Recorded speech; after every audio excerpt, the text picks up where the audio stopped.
Hi, good evening all. How are we doing today? Extremely tired. Doing well. How are you? I'm fine, thanks. Sorry that you're extremely tired, Kim. Sorry. We'll make this short and sweet then. So you could go get some rest. But I trusted you all had a productive week and you had the opportunity to read the newspaper. So much was happening in the paper this week. Did any of us read the newspaper or we past reading this newspaper now? No, I didn't get an opportunity to read the newspaper today. However, I sent you something. I was at 1600 on last Thursday. Okay, so share with us to let us know what happened. I saw the email. Yeah, it was really interesting actually. They were having an information session on climate change.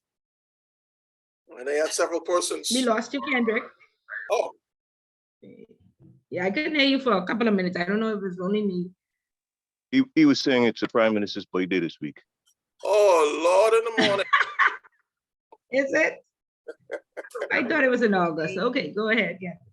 1600, real interesting. They had again an information session or an educational session.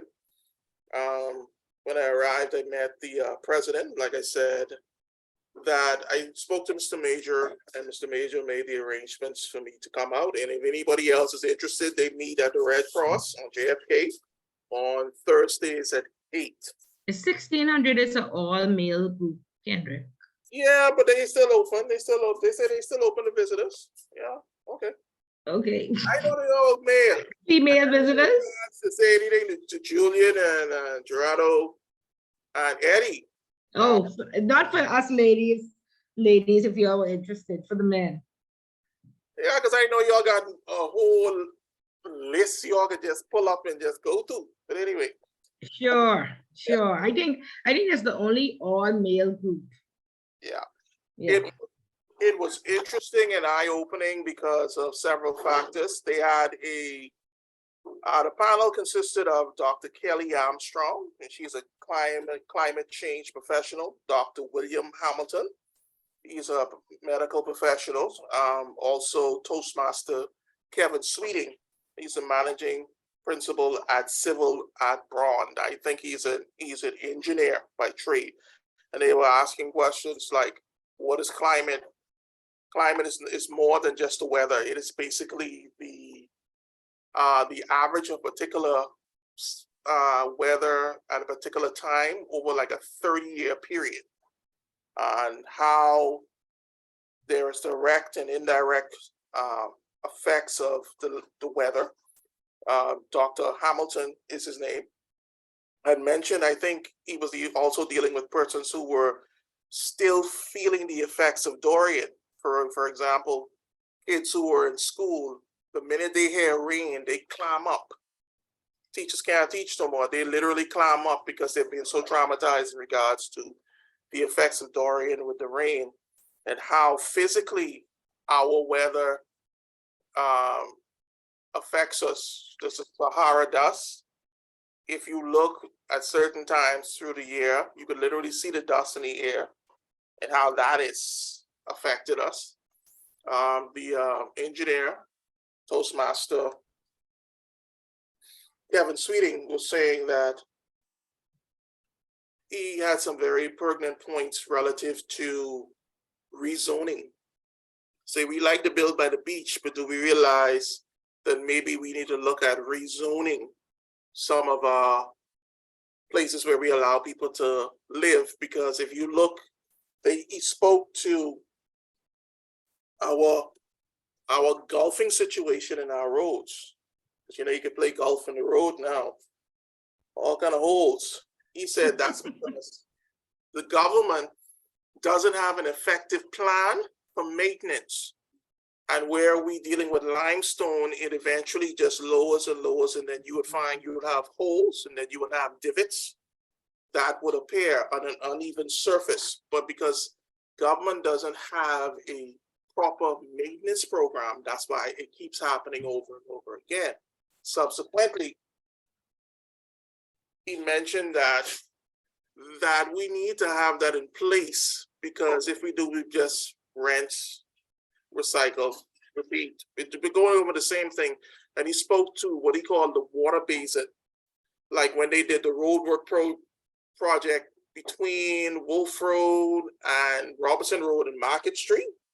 So that's almost like a basin where water just settles. And how they had to build the road up 2 feet, basically, to try to get rid of that. And if you notice, if you drive on Market Street right now, the road is low as it was before. That's because the government doesn't have a sensible program in place. And that itself creates a problem. Then they spoke on carbon footprints and how our prime minister was at COP 27? Julian was at COP 27? And how That's correct. Their words, he made some strides in regards to actually presenting some ideas on the nations who don't want to lower their carbon footprint, and how we could get some of our hands on some of that money that's out there. But Dr. Kelly Armstrong also spoke on how plants, and it's interesting when I remember when persons were making noise about I think it's the Castorina trees out there by Sanders Beach and all of these other beaches that they had actually taken down. This was an eye-opening one for me. I suspected that those trees would have assist during a hurricane, but in fact, they don't. Actually, they're very intrusive, but their roots are very shallow. And not only that, they don't make the area conducive for any other type of vegetation to grow. But she was looking at the 2 different forms of basically what they call the benefits of vegetation, in that the mangroves, the way that they grow, they actually break down wind, and actually affects waves. But the downside of that is that if you go vegetation rather than the stone concrete wall or the storm wall, what happens is that that eventually takes over the entire beach. So you would lose the beach, but you would gain some form of hurricane protection on the shore. That was basically about it. I don't want to go on too long, but it was really interesting. Learned a lot in regards to why Pinewood Gardens is flooding out the way it is as well. He went into that as well. But it was an interesting experience, as all of those were. The other Toastmasters that I've attended, they all seem to be very interesting, especially when you get an information session as well. Okay, excellent, Kendrick. Very good. So any plans to join? I'm considering it. I went to one maybe about 3 months ago. That's the one by the Cancer Society. That one is a little smaller, and it's not just males, but that one, definitely looking at that one. Maybe I'll have to go back to 1600 and see how things are, but there are options. There are definitely options that are open, and I see why you say networking is so important. And it just opened up a lot more avenues for you to explore.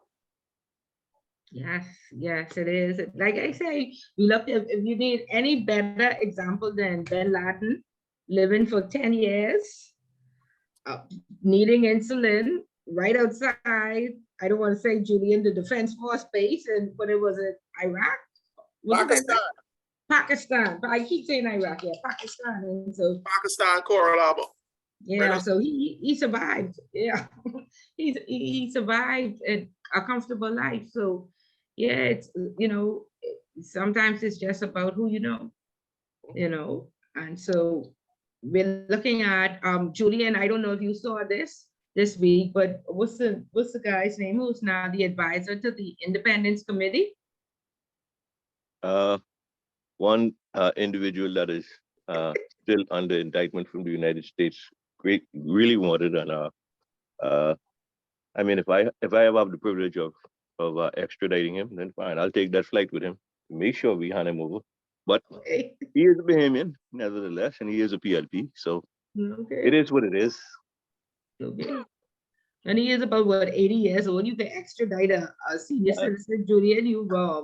The great big eagle does not care if you one step away from the grave. They can set that record straight. They Julian, only want that box check. No, Julian, you wasn't here last week when who was it? We read the newspaper, the young lady that just got murdered by her boyfriend or ex-boyfriend. He is out on bail. Now she ain't cold in the ground yet. She only been dead 3 weeks. And the prison cannot accommodate him because he has diabetes. Well, so how you go hold an 80-year-old? How could we accommodate Samuel Nighty Knowles and one or two others, but we couldn't accommodate him. We accommodated Andrew Davis, who was in a worse condition of diabetes. Okay, so am I correct that he is out on bail? Yeah, you're correct, ma'am. Yeah, and did they not cite because we cannot handle his medical condition of diabetes that 40% of the Bahamian population have? Well, ma'am, a few in this class say that the Bahamas is not a real place, and I came to believe them.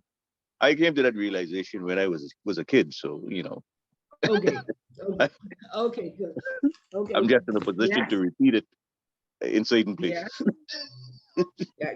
Yes, guys. Without this network, you can't really get far. And like I said, I know I may have said this probably in the intro. When I was at Royal Bank, Canadians had this problem where the entry-level staff complained that only the same persons moved up, were promoted. You had to know somebody. And so they started a mentoring program in Canada, and they didn't have sufficient executives to train these persons. And so I me and there was 4 other managers, we had to then mentor these entry level Canadians. I was like, but we need to also, do this in the Bahamas. But we had to take them to all our management meetings. We had to take them to any like extra civic organization and just to get their names out there. We had to redo their resumes, encourage them in school, and because they really felt that if a position became available, um, unless they knew somebody, they would not move up. And so we did that mentoring, and then we did something called speed dating, where the executives would sit with the entry levels and just so they would know and be in the right groups, and that was years ago. And in the Bahamas, again, we have Canadian banks, and a lot of their culture trickles down to us. If you don't know somebody, you really don't stand a chance sometimes. But I always say, if there are 10 persons in the class, at the end of the day, all of us are gonna have the same qualification. What would make you stand up? Okay. So think about that. And people go with who they most comfortable with, and say, oh, I know Julian already. Oh, I know Kendrick already. I know Bria already. I know Eddie, so at least they're quite, you go, that's just human nature. So please get your name out there. And I'm not saying to go out there and be dependent on anybody. I'm just saying go out there and let somebody mentor you and you mentor somebody. And not only in your career, in your relationship, in your spiritual walk, in all aspects of your life. We need somebody to guide us and make sure we have the right, the right people guiding us. Let's do this for good, not for all this evil in the world that easy to get caught up in. Okay, so Kendrick, like very influential man. Miss Bullet does think it's very sexist, but hey, there's only 1 or 2 groups like that, so that's fine. And they're very pompous and very arrogant. So please don't take on, that attitude. But they are strong when it comes to support, and they do, look out for each other 100%. So it's still a good group. Miss Bullet just mine because it's all men. I just hate you. No, because the one by Cancer Society, with the previous class of effective presentation, we had to attend one of those because it was a speech class as well. That one by Cancer Society was real laid back, and it's like it was real comfortable almost. I don't want to say comfortable, but that one for me was a lot cooler. Okay, but wherever you feel, nothing wrong with being comfortable, because it is, a little bit intimidating, and you want to feel like you fit in, you don't want to be like, I don't belong, so it's good to be comfortable, or like I say, for you who will be first timers, go as a group, or, you should have everybody's number in this class. You all should be networking. You all should be leveraging off everybody's knowledge and please support each other. So some of you can group up and go together. Okay. Okay, guys. And anybody else? So it's Bullet, that's a five. Yeah, I don't put it on my list because Ms. Bullet always in trouble for people 5%. So I make sure my list, I pull it up, I put it right in. So very good. So for the rest of you guys, we are on chapter 6 today. That means there are only 4 more weeks. So 2 more classes this year and the final 2 next year. Please look at the date, see when the deadline is. Do not let it pass. Like I say, most persons find the meetings very beneficial. They want to join. And plus the 5% is the difference between the 65 and 70 that a lot of y'all need, and 85 and 90, which the scholars is be. Bullet, you can give me 1 more point? No. Earn your points and go into the exam comfortable. I had a question. Yeah, go ahead. So I'm here in Provo right now, and I wanted to know if Rotaract was okay. I see you have Rotary or Kiwanis Club and Toastmasters. Yeah, that's fine. That's That's fine. fine. So And I then think a the lot Rotary- of online, Ashley. So if you don't find one to go in person, by all means, come back right on Facebook, Nassau, and find one in Oh, person. they still do them online. Period. Sorry? They still do them online. I thought all was Yeah. just in Yeah. person. I know for 1600 it was in person or online. Okay. All right, I'll look into that. Because I know Rotary, I think they meet on Tuesdays, so I couldn't go that time because we have class that time. That's why I'd asked for Rotaract. Right. But you're in a new environment, a new community. And so venture out and meet some people. Yeah. Yeah. Yeah. Definitely. That would be a good experience for you. Okay. Okay, good. Okay, guys, very good. So chapter 6 should be very, very familiar. We covered this in intro. It's again just a refresher. And so by now, all of us should have had the opportunity to read chapter 6. I know half of the class had intro, half didn't. And so you can let me know how deep we need to go or how on the surface we need to stay, because I do have an actual risk assessment questionnaire from the Securities Commission that we can go over just to make, see the questions and ensure that we can answer them. A lot of times it's very confusing and we don't know exactly what the regulator is asking. And a lot of times we have to find out. So by now, all of you would have read chapter 6. Are we clear on chapter 6, or we need to just cover it? Just cover it. Just a Just little cover bit. it. Okay. Yeah. Okay. So okay. So what I do want to say about chapter 6 is, if there's a question on the final exam and ask you about risk, even though it says risk-based due diligence, you do not answer a risk question with the statutory requirements. And I find that a lot of persons are making that mistake. Okay, so if it asks you about risk recommendation 1, risk rating, risk appetite, and risk assessment, a lot of persons say, they start off with risk-based due diligence, they go on into what customer due diligence is, and then they say, so you identify and you do this. So yes, it's a part of due diligence, but it would not be proper to go in depth to answer a risk question. Is that clear? Or is it's confusing? Yes, A kind little of. confusing. The same as Kind of if confusing. we went from Bay Street and somehow end up on Shirley Street. Okay, so primarily the questions will ask you about risk rating, recommendation 1, risk assessment, and risk appetite, right?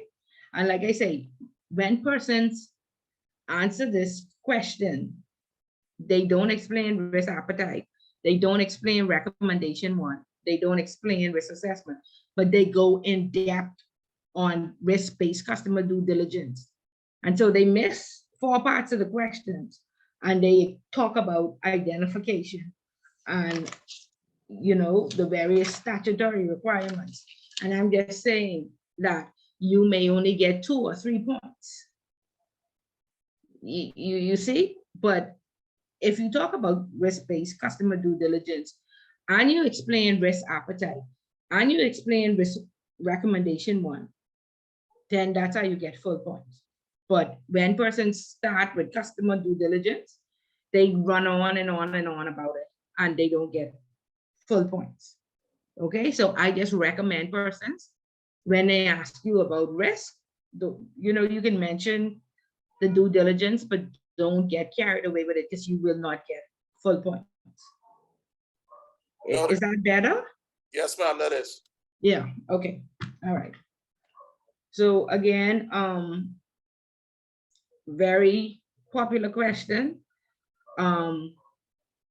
KYC, what do we have a duty as professionals in the financial services sector? We have a duty to know our clients, okay? And the KYC are the identification documents. is a proof of address, is the source of wealth. All of that is considered KYC. Once we get that information, then we carry out due diligence on it, which means then we corroborate to make sure that this information is correct, that Ms. Bullitt indeed works to the Royal Bank of Canada for these amount of years, and she makes this salary, okay? And if she only makes $2,000, she can't say that she is gonna deposit every week 10,000, okay? So that's the due diligence part, verifying the information that the KYC that we receive is actually correct, okay? And so a lot of times persons get confused about due diligence and KYC. We have a duty to know our customers, okay? And then we carry out due diligence. And so if you have a multiple choice question, it's gonna have, as employees of the financial services sector, is it a duty of customer due diligence? And half of the classes say yes, or is there a duty of KYC? Is it a duty of KYC? Okay, so make sure we get that question right, because it has to come in intro and intermediate, because persons still ain't confused about the two. Okay. Repeat that one again, Ms. Bullitt. Okay, so once you work in the financial services sector, you have a duty, and that duty, one is confidentiality of your customers, and one duty is to know your customer. And we refer to it as KYC. So you collect KYC, and then you corroborate or you verify that KYC to the documentation that is filled out. So an account opening form, when you go into the bank, that account opening form, whatever information you put on that, then you carry out customer due diligence on that to verify that that information is indeed, that makes sense. Because if you have an unemployed person and they say, I'm going to deposit every week and I'm going to deposit $10,000, you then have to verify where that money coming from, so you could establish a profile. Or if I say I only make $2,000 a month, how am I going to deposit 10,000? If I get paid, I'm a government employee, I get paid once a month. How am I, and I get paid $2,000, where am I going to get $10,000 from every week to deposit? Okay, just like a business, you have to look at the 3 years of financials and then determine, is this business profitable? Okay, and one way you look at the business is you look at their receivables. Many businesses, they say we collect every 15 days, or we collect every 30 days.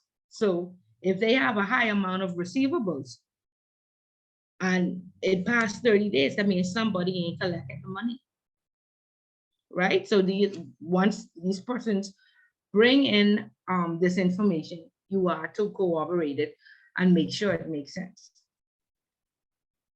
Okay, and that's due diligence.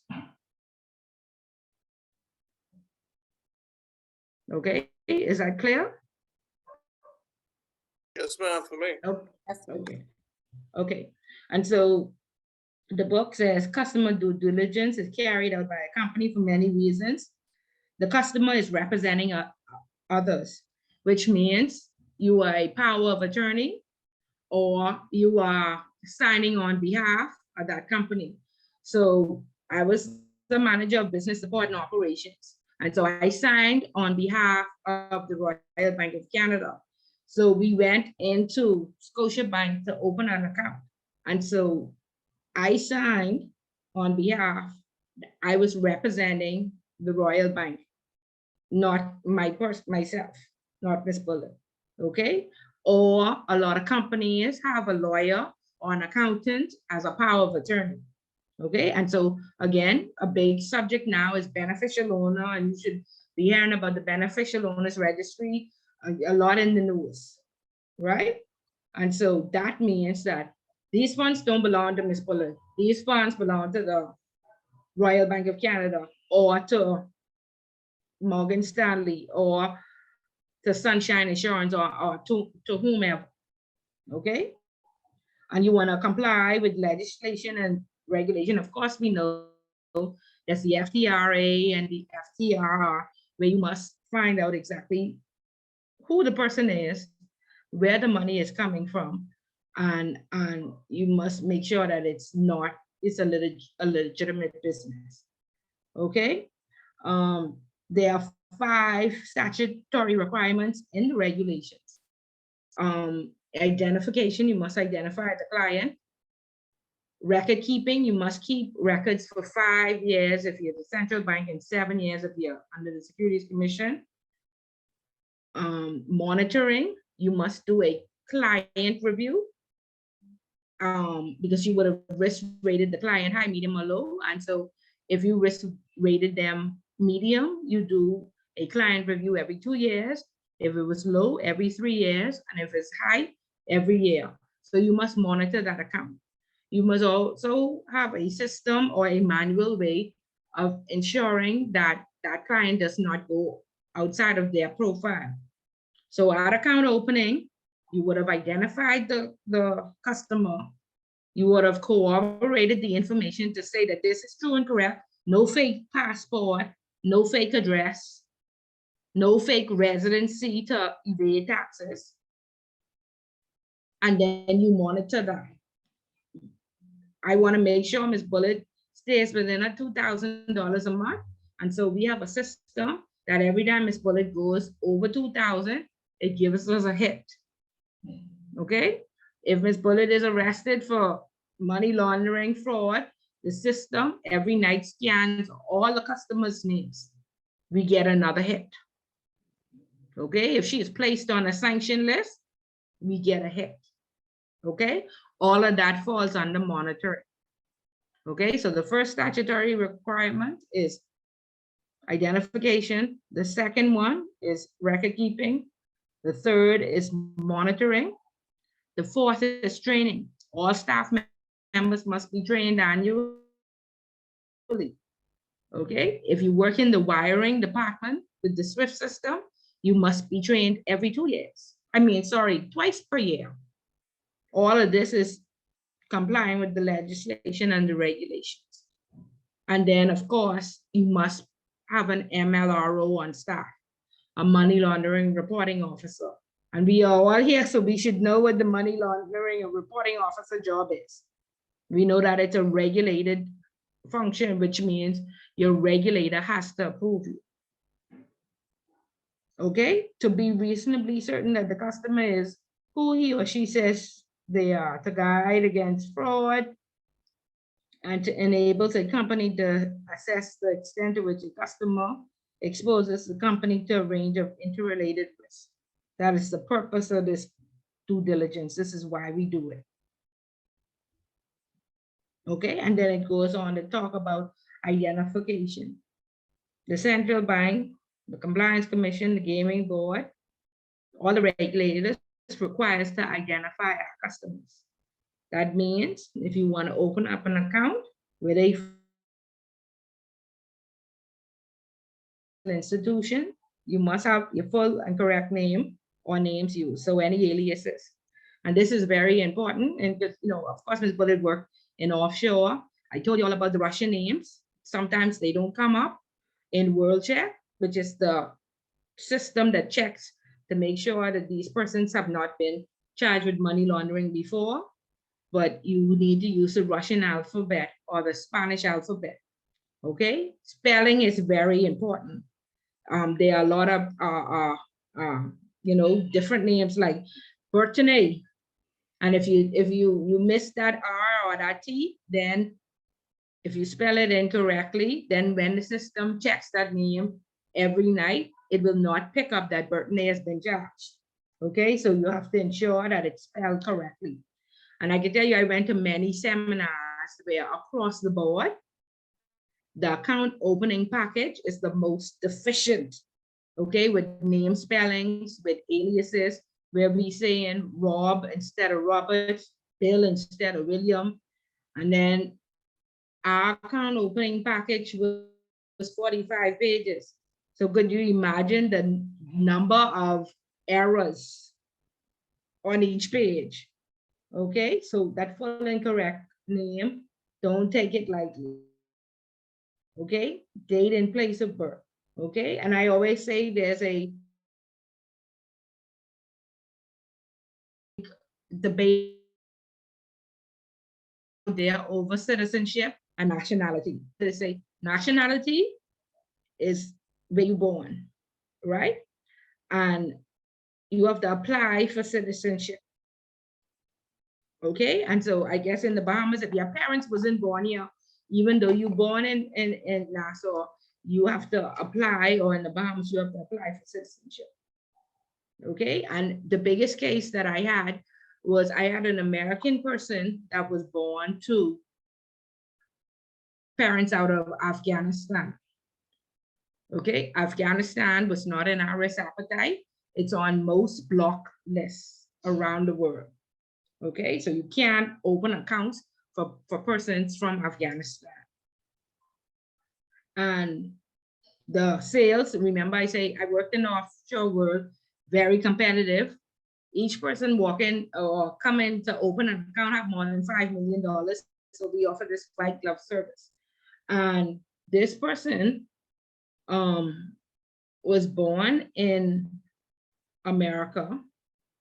However, the parents had retired and moved back to Afghanistan. And when the parents married and moved back to Afghanistan, the person went and visited them, married somebody, and left his wife and children with the parents in Afghanistan. Okay? And so they live in America, they are being paid. Do you think that they are sending money to that parent or those children or that wife in Afghanistan? Yep. Okay. Okay. And so therefore,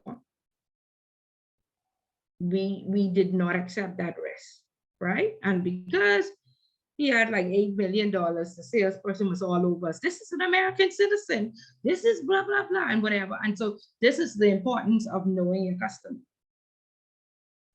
Okay, because funds coming into our bank, he was going to find a, what should I say, underground way to send back to Afghanistan. And I just said, it was just too risky. I said, had he married, or if his wife was living in America, or his children were living in America, then fine. If he didn't go back and visit his parents, then fine. But because, and all of that is knowing your customer. Okay, so we did not take on that risk. And that's where citizenship and nationality comes in place. Now, when FACA and CRS came out, and that's what we learned about in chapter 3, most persons tried to change their citizenship because they wanted to pay the lowest amount of taxes. So of course, we don't have income tax. So many of our customers got citizenship in the Bahamas. You pay $750,000, you can apply for citizenship. Go ahead, Ria.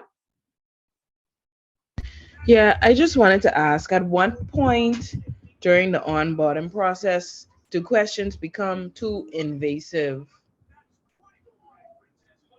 Well, after all the laws changed, I felt that were invasive. However, nowhere in the world you can go and open an account without knowing your customer. And so, it took a while for customers to adapt. It also took a while for people in the financial services sector to be trained. And so we train them based on relationship banking. And so we want you to build a relationship with your customers, and so they feel comfortable with you. Okay. And so once you know, like the culture, because the Asians act one way, the Swiss act one way. I think it was last week I was telling you all, if you work at a Swiss bank and you have Swiss customers coming in, they offended, like you will not get them to open an account if you don't have lunch. This was this class I was telling you all about. Yeah. Yeah, about Pictet. Pictet have a wine cellar, they have a chef on board. You send the menu, you don't just invite people to the meeting. So you have to know the background of your customer and make sure you appease them and make them comfortable enough to say, tell them your business or to share your business. Because even after that, when we get to monitoring, like Brave Davis was the opposition leader and his daughter got married to one of our customers. If we wasn't comfortable enough to say, well, if any material changes. And so he said, oh yes, I got married. And then we had to say, oh, congratulations. Do you mind telling us your wife? The name of your wife? And then they said somebody Davis. And so we said, well, are they Pep or whatever? And he said, well, yes, it's the opposition's leader's daughter. We said, oh. We didn't tell him, oh, now we have to monitor you every year and you're now going to be high risk and under PEP status. But that was what we had to do. And so you need this information. If you read the newspaper every day, or I think there's a cause list that comes out. The cause list is like anybody who have like a judgment against them. The Supreme Court online, Bahamas Court news and stuff. You have to be paying attention or you would never know. Okay, because World Check, it would take a while to, update. So if you want to be on top of things, then, at least once a week, you have to have somebody monitoring the papers, putting these names from the Supreme Court, or the cause list in your system. Expect offshore jurisdictions. Remember, I said I dealt with Switzerland and Latin America, so I had all that news coming to my Facebook feed. I didn't read it every day, but once a week I would sit down and know what was happening in those jurisdictions so I could manage them properly. And that's how you pick up patterns. Okay, you are required to know your customer, and this is the importance of having the metrics in place, because nobody could know 800 customers. So you should have a department. If you have 800 customers, then that means you should have 8 account officers, some senior, some junior. Okay, and then a lot of companies is just get a generic box and whoever available answer it and be serving all the customers. That has not proven to be effective, because there's no way you could pick up a pattern if you're dealing with Asia one day, Europe one day, Latin America the next day.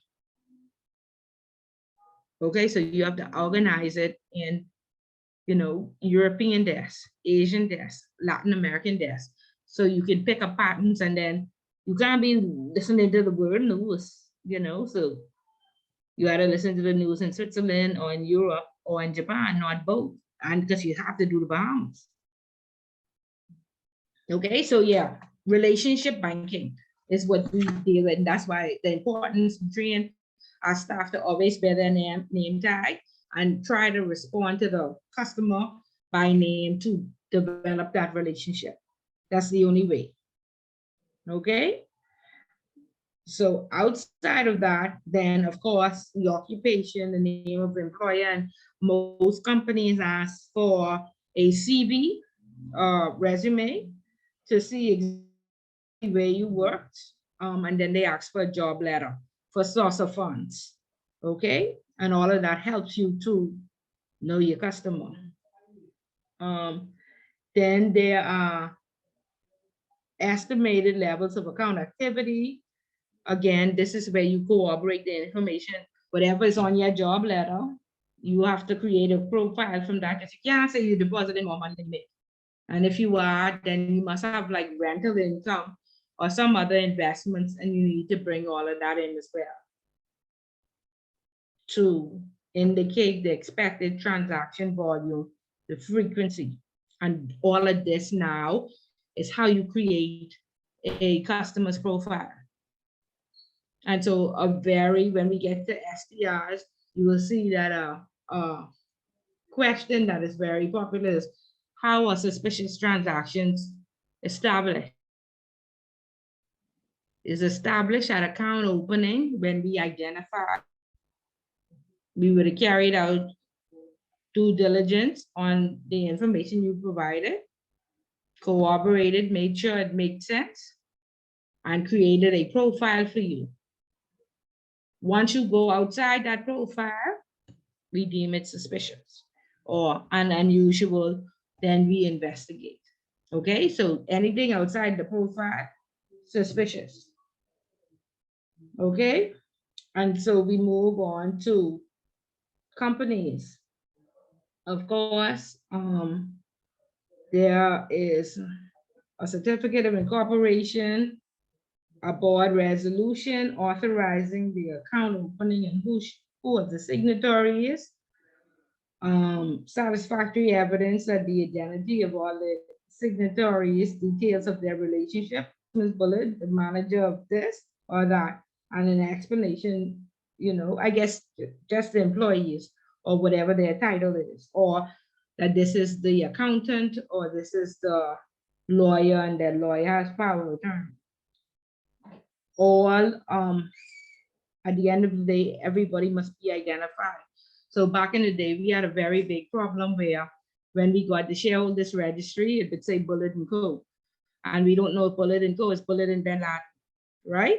And so therefore, everybody, there can be no companies.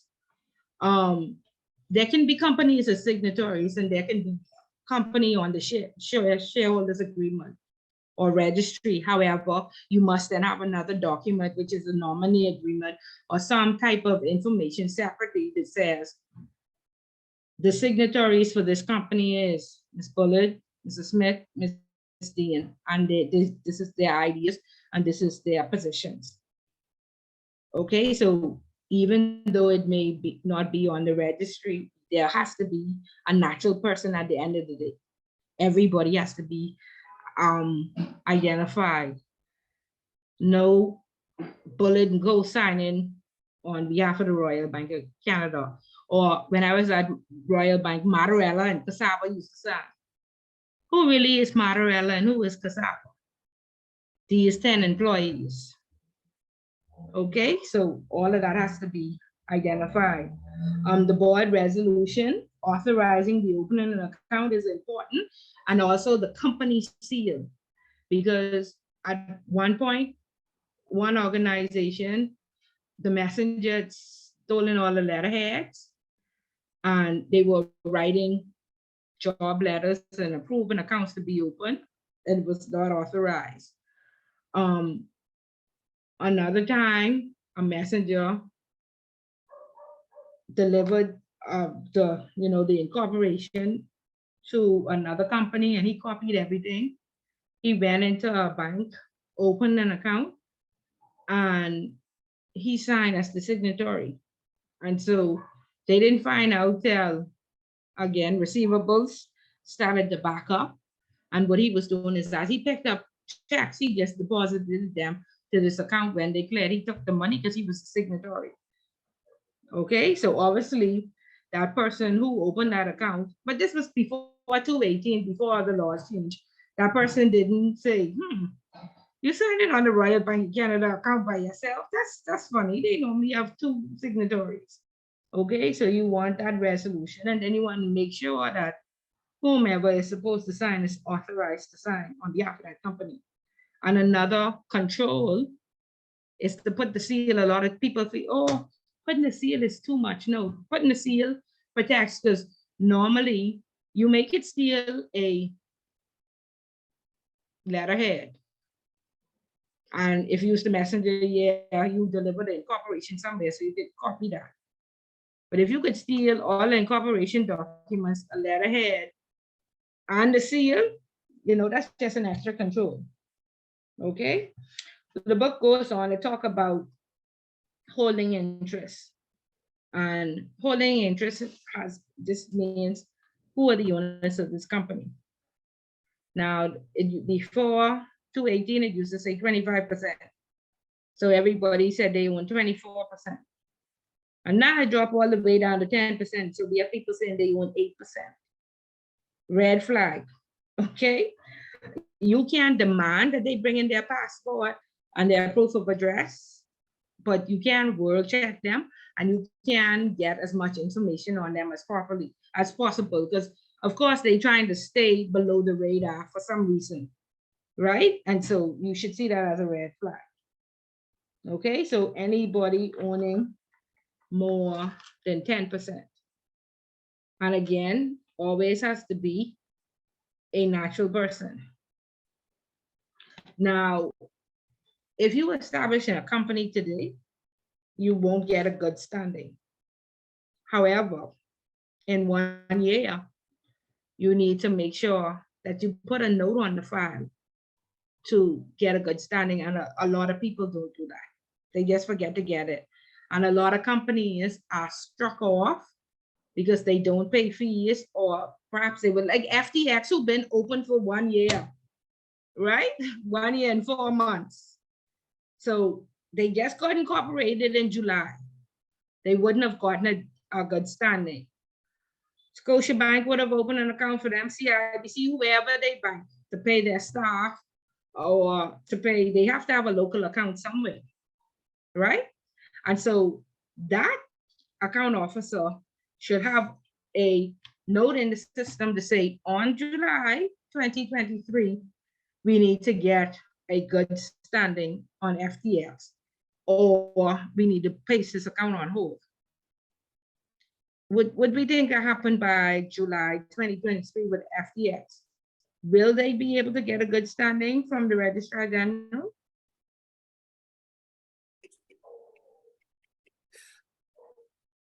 Anybody? Is that a rhetorical question? I mean, I was trying to see if it Making was, sure right? you're awake. I was trying to Okay, see yeah, if that was- I'm making Ms. sure Bullock, you're awake. Ms. You're Bullock, we very wide awake. quiet. They will be, due to all of these influential, affluent residents. and Thank you, properly Julian. informed. There you go. Julian, go to the top of the class. Thank you. Thank you, Gerardo and Kendrick, who dare say they won't have it. Sharenda. Sharenda, you there? Sharenda ain't answering me tonight. Okay. Yeah, so that is what needs to happen. And guess what? FTX is very public, right? Most companies aren't.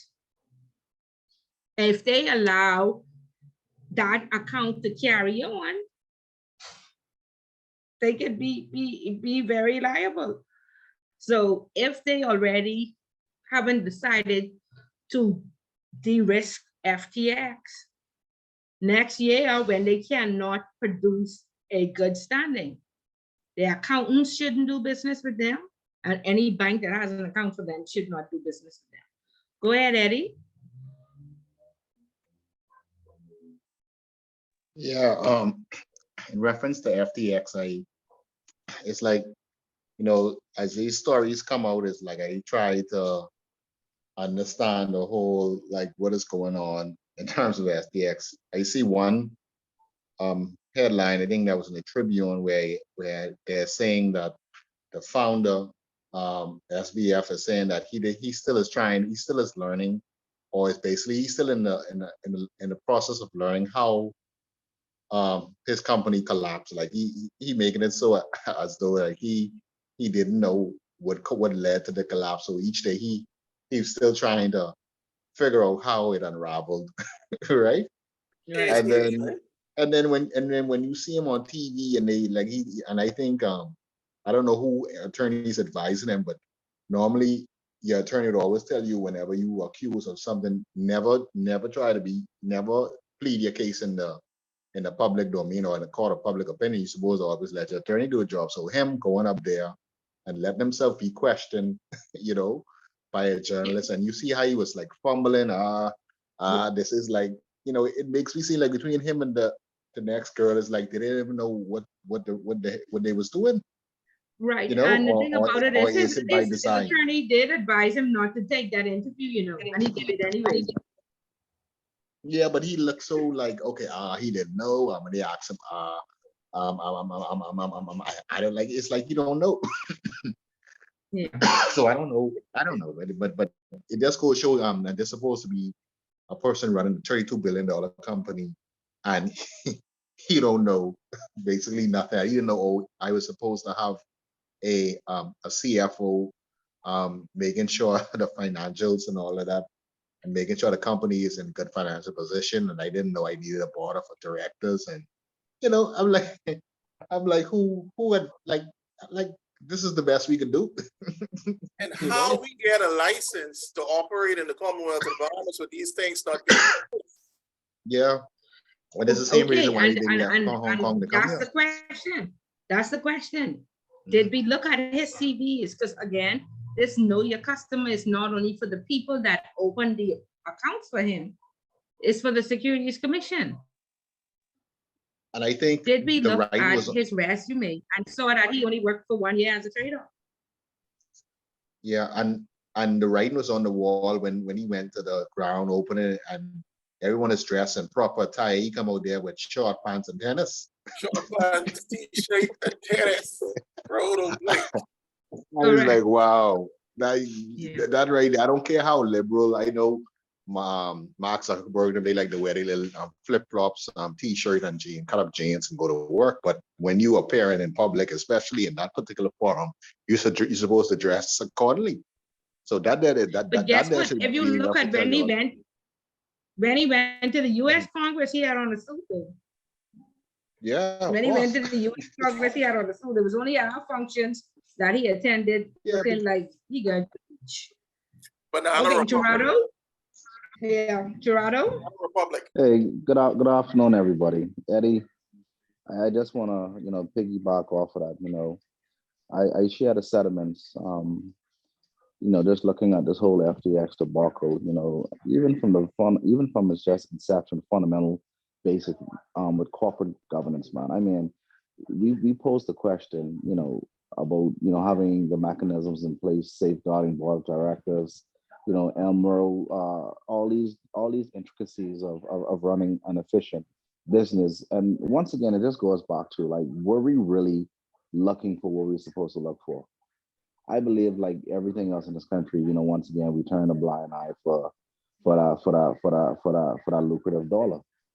So once again, I mean, even though Brian Pinder would come on a national television and try to make it seem as if the Securities Commission was on top of the ball. I mean, come on, man. I mean, the average Joe could see this was a bunch of crap from the inception. This is a bunch of crap, and then basically it makes the Bahamas government, right? It makes the Bahamas government just once again just look, to me incompetent. And guys, I'm not being political, but it is what it is because I don't understand, and I'm new to compliance. Y'all are more experienced than I am, but I am just behooved by what I've seen and what was allowed to happen underneath our noses in our backyard on an international platform. Right. Gerardo, Gerardo, I think. it's Go called ahead, deliberate. Julian. It's called deliberate incompetence or ineptness when the deal is already sealed. Correct. They saw the 32 billion, and that was it. Okay, because I've audited just departments, Gerardo, and if they don't have sufficient education and sufficient experience, we tell them they must hire somebody else to go in this department or move some people around. Or we send these people to school immediately. The Securities Commission has sent people to school immediately, or you have to hire somebody else. Okay? And it's just, like Julia said, the deal is sealed, and so it's a blind eye because nobody on who was in charge, because there was no board of directors, had sufficient experience. None. They all work for 1 year of trading, a year and a half of trading, and now you own all because you made all this money. Now you're exempt. Hey, Ms. Bullet, you know what is so funny? I sat down and I watched that ground opening, right? When they did the groundbreaking. And this guy looked like a freshman, right? He looked like a freshman who just woke up, having a wild night, right? Their first week in school. He looked like Weird Al Yankovic. And here it is. You come into the Bahamas, man. We we just clean ourselves up. When we step out, we step out. Right now, I understand we have our issues, but at the end of the day, we as Bahamian people, we take a lot of pride in what we do. I don't understand how, even protocol, right? Who works at the 32 office of the billion is prime how, minister? Gerardo. No, I understand that. 32 I mean, billion is yeah, yeah. how. Okay, well, okay, well, Billion. How many no, zeros? no. Okay, well, listen. Okay, 32 billion, right? 32 billion, but out of the 32 billion, why isn't there any inquiries in terms of how many, politicians would have had their hands in that 32 billion? That will never surface. That would never. That will never surface, Gerardo. Never will surface. We need to understand that that $32 billion, that's all they saw. They were either, in my opinion, and I don't have any facts, but I'm just looking at it for what I think it is. If they were able to secure that in our economy and be able to reap the fruits of that, the Progressive Liberal Party, in my opinion, would have been in the House of Assembly probably for another 10 to 15 years, just based upon that. But I agree with you. When I saw the pictures and I saw that the young man only had on short pants and t-shirt, I'm like, yeah, y'all didn't see this coming. The fella even look like he called me here. That's a Kendrick, problem right there. Kendrick, my issue is not with with how he was dressed, right? Because I could go back to and show you photos of ground openings with congressmen or senators or even mayors when Zuckerberg, Bezos, and we could go back to Gates and those when they were young 22, 23-year olds dressed in similar fashion. That's not a concern for me. Um, we both you, Shirado, and one or two others in this group have all vetted individuals for various different organizations or positions, right? And had supervisors or the top leads say to you, reading your vetting file on a particular individual, they say to you, well, even though you didn't recommend this person for the position, or you have some queries or questions or concerns about the person for the organization, they would still say to you, well, we're going to pass this person through. And that's based upon things that may have been beyond the control of some people within the Securities Commission, which lies at the feet of the government, like I said earlier. And therefore, I'm saying that it was deliberate. You see? Right? Okay, Somebody got to Julian. go Um, get me, Mark. also too, I don't, I don't know if you're aware, but it is Tribune had a story where they said that I think about $130 million of real estate transaction. Well, out of the 300 million, there was 130 million that was done by one particular law firm. And if you Google that law firm, and that law firm is affiliated with a particular politician. So I leave that right there. Okay. So again, it runs so deep that nothing is going to, we'll see what happens. Okay. But for those like Kendrick watch Inside a Job. I still ain't over that yet. Somebody got to Okay. pay, Mark. Gerardo, Julian, all y'all watch it, please. Again, like I say, awareness training, and it's an eye opener, and you'll understand why the young people coming up feel that they can get away with all of this, right? I But watched it nevertheless, before. I you watched watched it, before. Julian? Yeah. Did you But fall off your seat? not really, because You was not being, surprised at all, like Julian. no, being around during the collapse in 2008 and watching issues with Enron, HPC, and a few others, or dealing with issues related to persons whom were members of organizations just through the Panama papers and so forth that were actually either here or had accounts or properties here. I wasn't surprised, right? My greatest challenge in mind is this. Um,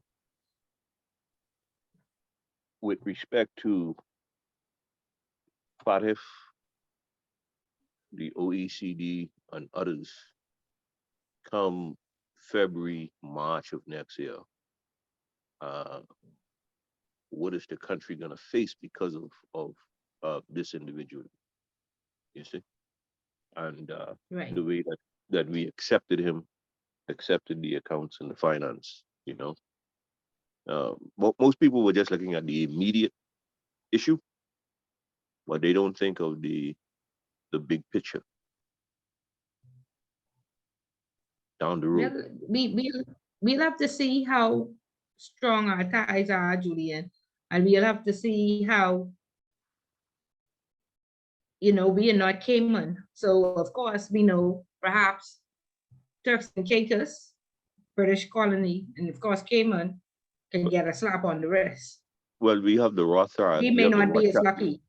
we have the Rothschilds on our books now. You remember we're Okay, paying so them. perhaps we may get a we may get a just in time. God save us, right?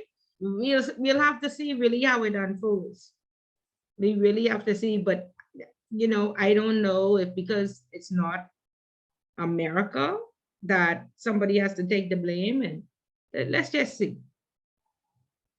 So something always saves us, Julian. So perhaps that'll be our saving grace. We'll see.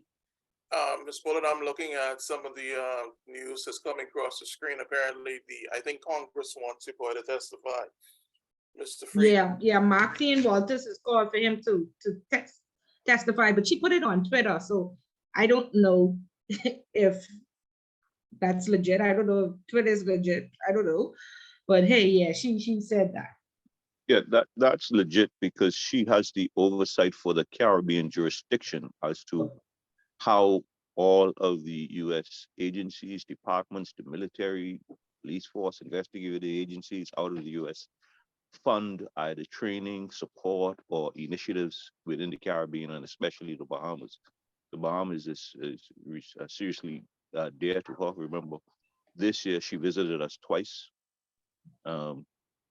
Because she is on the oversight committee with respects to all of the Caribbean basing initiatives, the Western Hemispheric initiatives, and so forth. That's her portfolio. Okay. So she has the authority to do that. She has summoning power to do that, and she's not gonna go easy with him. One thing, a particular story, I don't know if anybody has heard this, is that with respects to the crypto market, and I'm trying to figure out if this is fake news or not, but 3 crypto king giants. All murder? Yes. I saw it as well, and I'm like, what's going on? Can anybody confirm that story? Because it wasn't murdered. 3 died, but of suspicious circumstances. Suspicious, yeah. 1 died in That's Ms. Bullitt. They was handled just like how. Oh, that's what a Jeffrey Aspen type of thing. Okay. Yeah, well, the scandal would say it's handled. Like how Yeah. Olivia Pope would say it's handled. It was handled. Yeah. Okay. Yeah. So what I want to say is because even like the Securities Commission, they have certain powers and authorities. They are to uphold these laws, the 40 recommendations. But again, when governments are involved, things tend to go haywire. And so as compliance officers, you must ensure whatever institution you work for, you are independent of that institution. Again, it's very hard because they make like all compliance officers still doing FACA and CRS, so that makes you operational. By no means necessary do you ever speak to a client. I have been asked to speak to clients. If nobody knows how to do a function in my organization, I have to go out to the training or find a training and train the people. And if I don't train somebody, then I have to carry it out. One fund administrator said I must report to him, but like I said, the Securities Commission and the Central Bank have been doing a very good job, but they're asking for the organizational chart, and they are saying no dotted line to the CEO, so there's no influence or intimidation. And in organizations, there is influence and intimidation, and so you really have to be strong, and that's why I want you to have all this awareness training, because organizations, especially in this Swift offshore banking, they don't do what they are supposed to do, and they try to intimidate you, and they pay you a lot of money, and so a lot of people just worry about the mortgage and the school fees and their life, and so they compromise themselves for these positions. Be familiar with your whistleblower policy, be familiar with your regulator, and be ready to leave when that company comes outside of your appetite. Okay, please have your 5 revenue streams. So, because a lot of people have compromised themselves to keep these jobs. Ms. Bullet, Yes. sorry. I mean, why does it sound like compliance is so borderline between, corruption?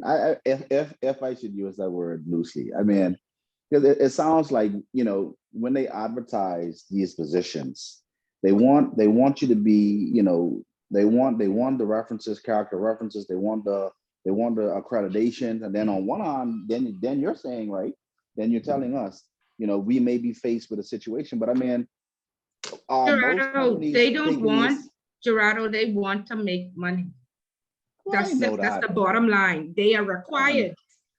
The regulator, if they don't do what the regulators say, they get shut down or they don't get their license. Okay, so they don't want this. Okay, they want the most ineffective, untrained person who will not be able to know that they are not being compliant. Jesus, that's scary, Ms. Okay, Bullet. they want the people who are gonna approve FTX. Okay, that's Ms. what Bullet, but that's scary. but it's just real. It's very real. They want that, but they have no choice but to hire. So in the organization, you are the police. And you basically saying, hey, you committing a crime. And it is a CEO who will lose his job, who will get deported and sent back to his country and lose his status with his wife and his children in life of school. He'll kill you first. No, for true. Boy, True. Oh Lord, look, compliance. I think I got to stay in my little corner there because I follow compliance now. Yeah, it's dangerous.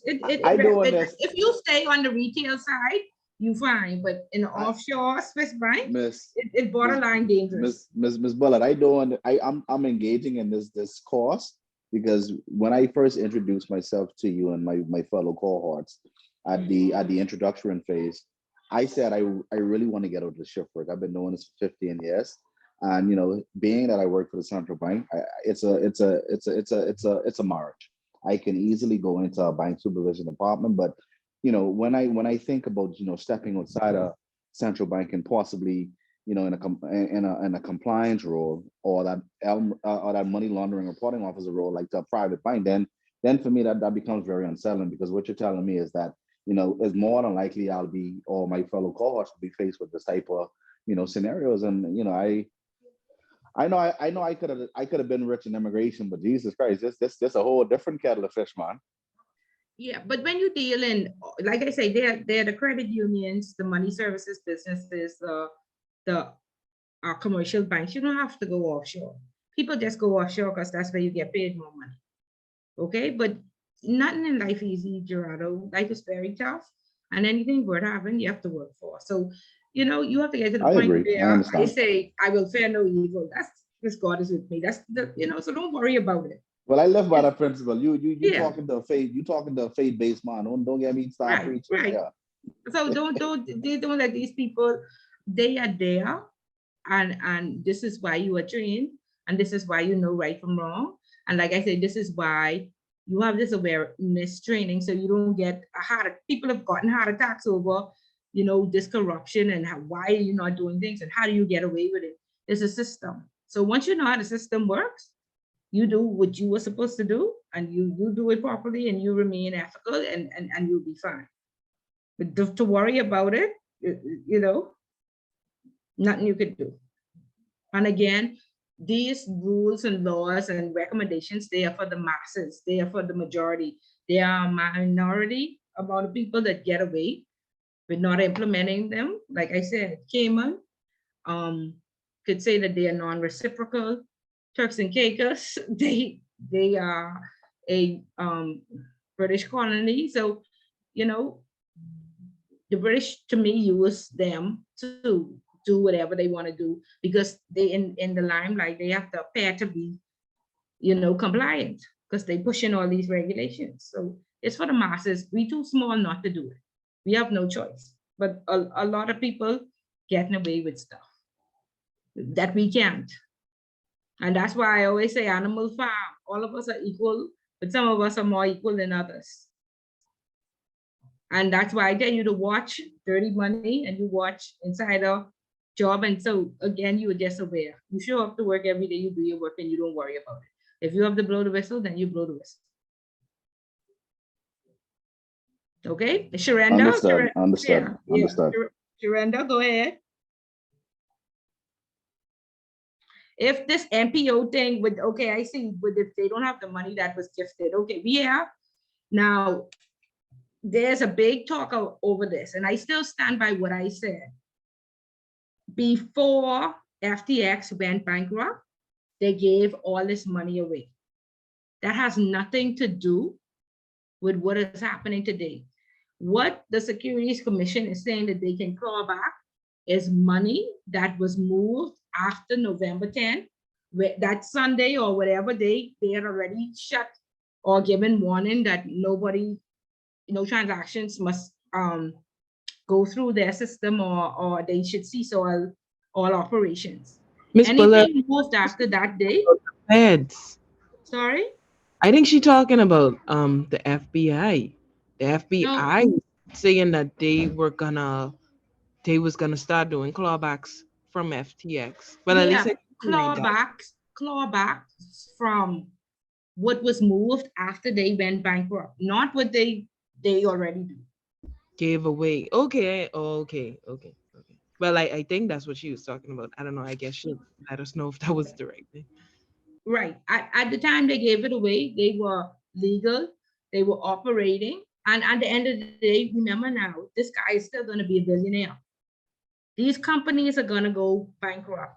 Donald Trump has filed bankruptcy 13 times. Have anything that he has done, has it been clawed back? No. If something was moved after your regulator says, do not move it, and they are purporting that some $4 million was moved, that's what's going to be clawed back. Now, somebody have to tell me I'm wrong, because that's my stance. And anybody can tell me I'm wrong and I fight with it. But that's my stance. So the media just making this questioning Bishop, making a joke, and Bishop singing a song about it. It's because they don't know the seriousness of all of this. That's my anybody differ, anybody, Kendrick, Julian, y'all have a different story. All I see the brother singing, say the money going on corned beef, sardine. Let's see, Rodney Monka came on his show and started that, saying, y'all can't get this, they started this clawback thing too. Go ahead, Bria. No, I was agreeing with you that Rodney Yeah. Monka had a lot to say. Honestly, it was hilarious. Yeah. So Rodney Monka have this beef with Allison Maynard, right? And Allison Maynard's daughter was their lawyer. And then the day after all of this started to happen, they switch her name from lawyer to operational somebody, right? And of course, we went on the Securities Commission site and we see that they already moved the day. So that was a record time. And so Rodney Monka has been saying every day exactly how she got in position and how Allison is, and he talking everything about Allison. So then he went on to Bishop saying, listen, y'all can't take back no money. Y'all need to go take back the money from Allison because Bishop done buy peas and rice and sardines. And so he made a big joke. So that's been going viral. And so I think then the media gone out there and interviewed Bishop, and Bishop said, well, yes, I done just like Rodney said, I spent it and whatever. And so now he went up. It was the best of the best weekend. He performed and he sang FTX on the Buddy God. Y'all didn't see that? I had the video. Yes, right. So, but me, on all seriousness, what the NPOs are registered, they are supposed to ensure that no money that they're supposed to document who they got it from and ensure that no money was from drug dealers or money launderers or what have you. At that time, they got that money. Was SPF a money launderer? Is he one now? Because he has not been charged. Our laws are not retroactive. And he ain't And never so, get charged. sorry?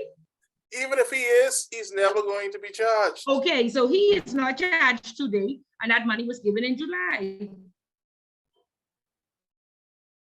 Right? So it ain't retroactive. So any money after November the 10th, or whichever day it was, when the Securities Commission shut them down, that's what would be clawed back. Because they would be silly trying to get anything, especially from a NPO. Come on. So whoever stole or moved money outside of what the Securities Commission took to put in safekeeping, yeah, that's what they have to claw. So, but Ms. Bullard, in the interest of fairness, I do recall a current sitting member of parliament saying that FTX bought 10 laptops for her constituency. Would they be able to recoup those? And I have another Why question. but why would they, Kendrick? What they gave Listen, the police? I just paid the kid right now, right? Oh, okay. So the police, they give the police. Yeah. Didn't they give police laptops? Now it would be in the best interest of the police, and I would think that any thing that the police does, they see if that goes to their IT department to make sure that there's no hacking device in those. Or the police then should donate them to a school or something like that. I don't know. Why? I don't know, Julian. Any comments? Ms. Bullard, I just have one question, and maybe anybody can answer this question. In regards to the 300 million in property, right, in land, in an insolvency process, what tends to happen? Anybody can purchase those properties, or is this something that the Bahamas government has to purchase back to make sure it stays within Bahamian hands? Remember, we learned that there's a non-conviction based civil forfeiture, right? And that non-conviction based civil forfeiture means that you don't have to be convicted, but they can, if you cannot prove that you had that money or you made that money legitimately to purchase that those properties, then they could seize it. So he doesn't have to go to jail or whatever. They could probably put it in a deal somewhere and say, give back the property, or it'll go, I guess, to the back. It can't go to the Bahamas government because he used depositors' money. He needs $8 billion, plus he has creditors. Like they say they had steaks and lobster rooms for the day at Margaritaville. He owes Margaritaville $55,000. So I'm sure he owes airlines, limousine services, other hotels. So if they do seize that property, it would be to pay the depositors. But $8 billion, nobody can get their money back. That's why he did bankruptcy. And again, if he is smart, I'm sure those properties are not in FTX name. Remember now, the company that's incorporated in the Bahamas is going to get bankrupt. He has 130 other companies. Are all 130 being bankrupt? So that's that question. He left the country owing Margaritaville $55K. Okay. And that's small, Kendrick. That's small. That's only you would be. He probably have another $1 billion worth of credit. With creditors that he owes. I don't know which other my colleagues say that he looked like a freshman in college. But that's probably what he was doing. This brother was just partying. He just was taking the company money and doing the company stuff. Right. Man. So the depositors got to get their money first because he used their money. Go ahead, Gerardo. Yeah. Ms. Bullard, I ain't gonna lie, right? I love the Lord, and I trying to be, I trying to follow him every day. But boy, I ain't gonna lie, this was a brilliant plan. This was brilliant. Yeah, don't he buy some of the properties in his parents' name or something like that? No?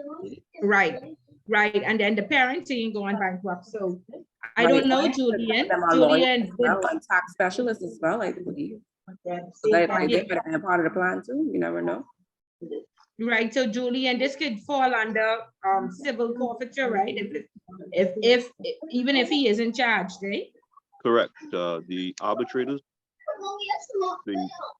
the court-appointed arbitrators in these matters, once there's some degree of strength with respect to the offenses, the court-appointed arbitrators will then place those entities Jalika, can you mute your mic first, please? Jalika? Because we can't hear Julian. 1 second. Sans, Hi. can you mute your mic? Is that we getting some background? Yeah, okay. Go ahead, Julian. Sorry. Yes, I'm saying the court-appointed arbitrators in this matter, once the strength of the offenses for the court is satisfied, the arbitrators in this matter will then place those properties, entities in a position where the depositors, the creditors that he owes, can make some requests to the court to either deal with the issues of the values of those entities, properties, the real estate or whatever, or make the demand that they get paid from the sale of those properties, and the arbitrator would place those properties back again on the market, sell them, and then whatever funds are derived from those sales would go to the depositor. Right. Okay, good. Right. And so he doesn't have to get charged. And then, like I say, it just depends on if all 130 companies are being bankrupt, which I doubt, or how he may have had them in a trust, or all sorts of, you know, different complex situations to be able to, you know, protect them. Because of course, like I said, FTX Digital is going to go bankrupt, and there are 130 other companies. But this is a good case because if, like I said, if he walked into your bank, you would check his incorporation. Now, one of his companies was incorporated in Antigua and Barbuda. And of course, we know that we have to approve him because, like Julian said, you know, this over our head. So we only doing the legwork. We can't dare say we ain't approving this account. But to protect ourselves on that company out of Antigua and Barbuda, we should put a special request to the CEO to approve this account because Antigua and Barbuda is a Schedule II country, which means that they don't have all of the FTF 40 recommendations in law. And so they're considered a Schedule II country, and Schedule II countries should not be in our risk appetite. So if we are going to approve that, we should say because of this incorporation, and the central bank in the past has made us close out on account with Antigua and Barbuda, we want a special memo to file to approve that incorporation.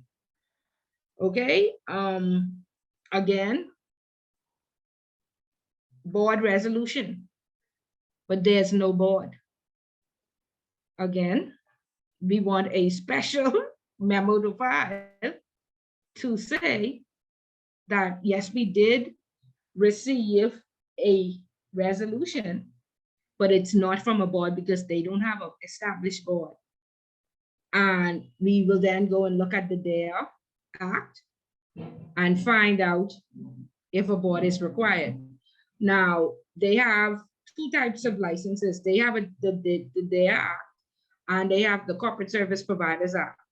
I can't tell you if a board is required, but I know under the Fund Administrators Act, you only need a MLRO and a CEO. You don't necessarily have to have a board, but that, like I said, is because you're only supposed to be doing administration. That means you don't ever have money.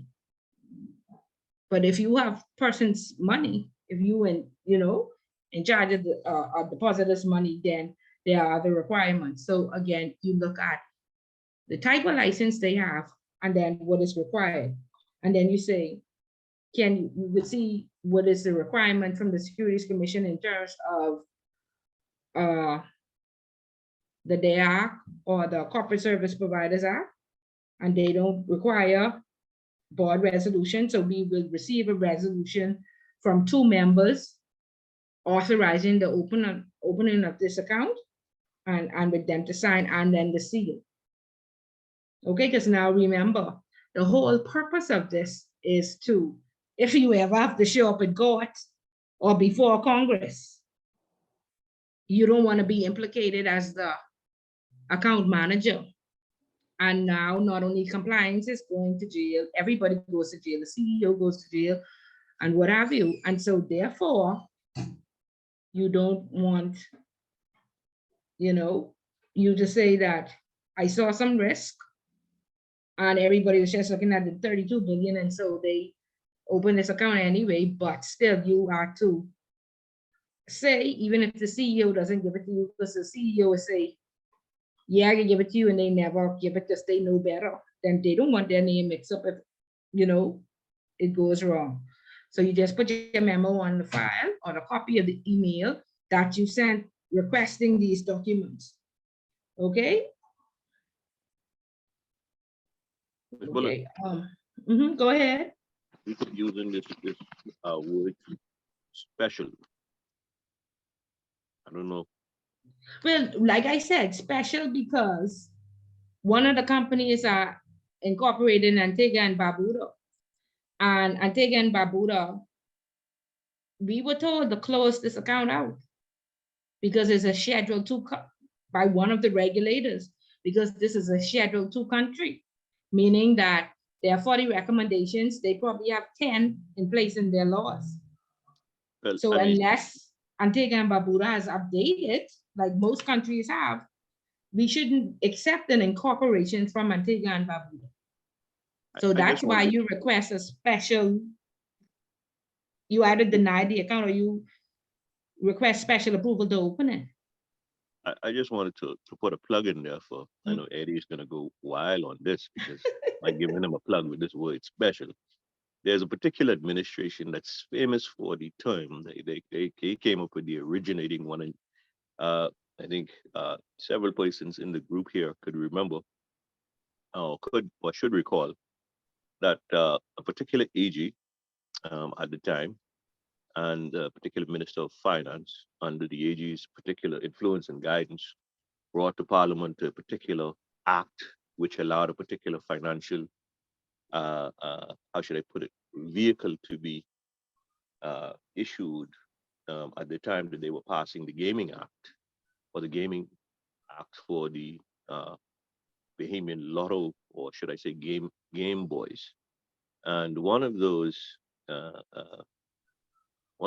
vehicles was termed a special purpose financial vehicle, which allowed $500 million of legacy cash to be placed on the books during the reading of the presentation of the budget at the time. And the bank holding that special purpose vehicle with the deposits of that 500 million was the Bank of the Bahamas. And that was done right before that particular legislation was passed. And I know that Eddie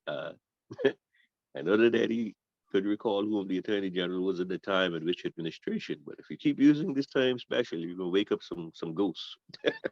Julian, you're right, because when Bank of the Bahamas was about to crop out, they did a special purpose vehicle for all of the delinquencies as well, that was filled with, I think, 70% of politicians and their bad loans. So that was another special purpose vehicle that they resolved Bahamas or something. Yeah, so that's their favorite word. You're right. Yeah, you're right. There was Eddie sleep. Eddie giving you a break tonight. Eddie sleep. Let's hear from No, this was the form of the Bahamas. This was the form of the Bahamas bailout or Enron. Yes, yes, yes, yes. Okay, let's hear Yeah. from Ashley. Go ahead, Ashley. Hi, so I was looking at an article in the Tribune. I still try to keep up with news from home. And I saw where they were talking about in the Tribune, the marijuana laws plan up in smoke. Because the AG had promised, I guess, or the administration had promised by the end of the year to propose a legislation to Parliament. And seeing that this would be a new industry for the Bahamas if they were to go ahead and move forward, as the same as the digital currency was a new venture for us as well. How do you think that they will go ahead with vetting this process and creating regulations for this industry?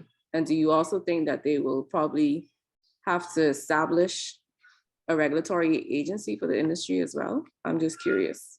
But okay, let me start from the jokey part of it, right? the farmers on the TV saying we can't stop the people from thieving our mango and our plum and our dilly, right?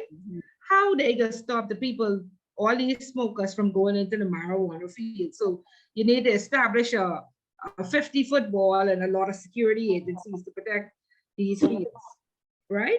And when we come to regulation, we just as copy from either Cayman, the Netherlands, or Luxembourg. So whichever of those jurisdictions with the same DAC, it come out of one of them same jurisdiction. Whoever what we do is copy and paste. In fact, we just copy and paste so much that the other day somebody was in court and they won their case on a technicality because in our law it was saying according to the law of the Netherlands, and that's how that person win their case.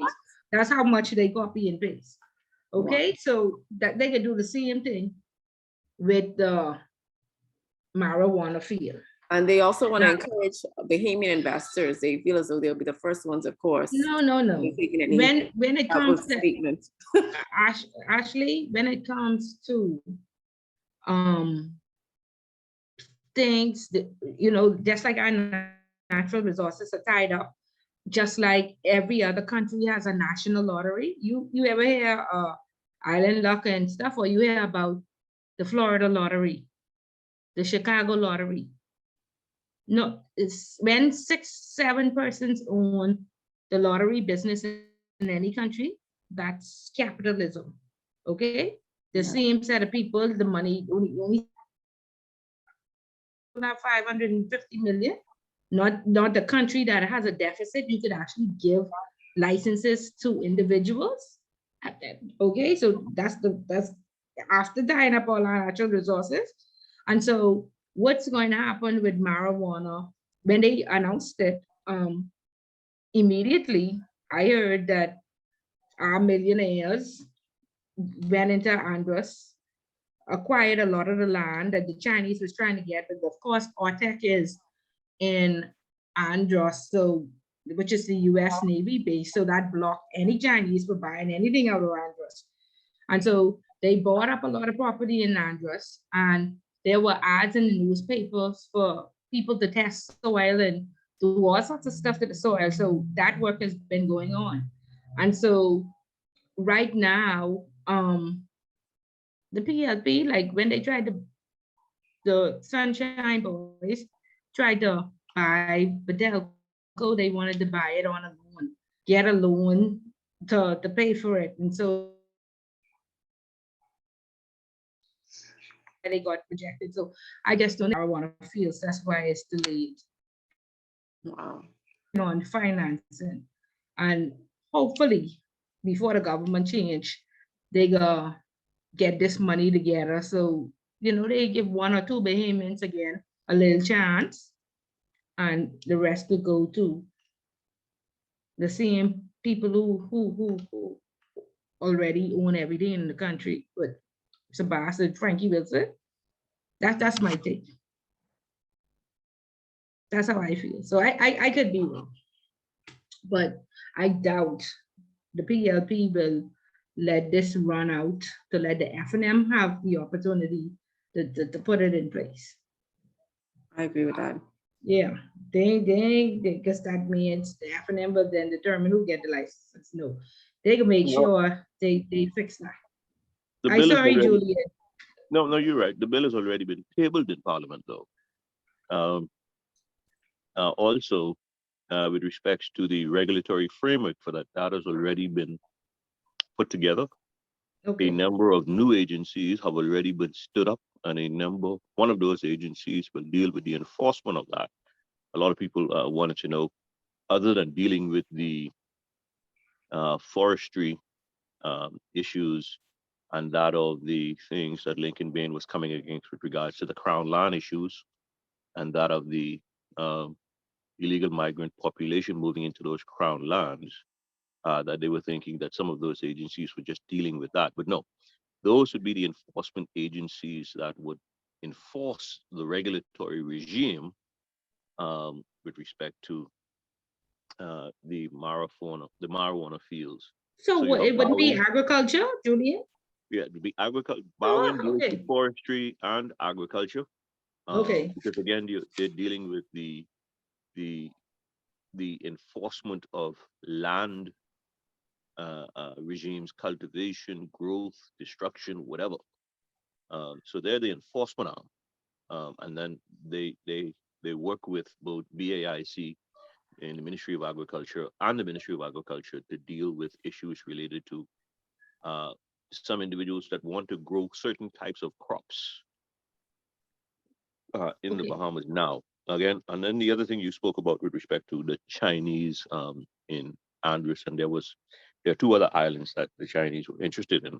Um, and you understand that sometimes Bahamian millionaires front for Yeah. how should I put it, subsidiaries or right. undisclosed subsidiaries. Fitzgerald, So Fitzgerald, sorry. so so you would say that on their books they may have $10 million, but they're able to leverage some assets from foreign. I could I, I don't know if the term is proper, donors, Investors. um, Yeah. Yes, whom would be their partners, because it is a market that's going to be solely for a Bahamian company, a Bahamian owned individual, whom can have, as the Juliet, now framework you of the know that ain't legislation, true. as the framework of the legislation is written, uh, whom can have partners that are foreign nationals. And this is what's happening, But and, but and, and but this but is let the me case with ask the you. Chinese. Also, Bay Street is Mhm. too. So fishing and farming for strictly for Bahamians, and This, our this, ex-MP is fronting for the Chinese. Have six boats out there in the water that no Bahamian can afford, but must see well, $200,000 with engines on the back, taking well, out tourists every day. this straddles both sides of the political divide. If you're looking at the two major political parties with respects to gaming, um, there's the son of our former Minister of Finance and Attorney General in the former administration that's dealing with both gaming and marijuana.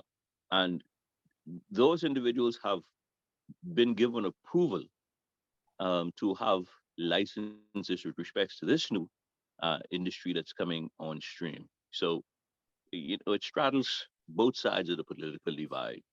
Uh, Mr. Simonet I has his say son wash that that the Mr. Simonet FNM has and the his PLP have to go yeah, wash the Mr. two Simonet has his son or that 2 days ago. that has made considerable investments into both gaming, and he most likely they would be given another license, and also with respects to marijuana. So, and then you have a few within this administration that are using the Chinese soft money, but they're going to Yeah, be the lead faces. of course, of Yeah. course.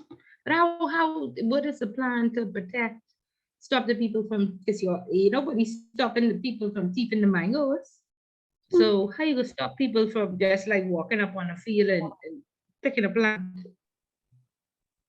I mean, other than the regulations that I have seen, I mean, like you spoke about it. I mean, you may have seen a few or heard a few from some of your associates and contacts with respects to how high the wall should be, uh, what surplus of the crop that you can store in certain areas, how should it be stored, the security necessary, how many CCTV cameras you should have, guards in Right. place, and so forth.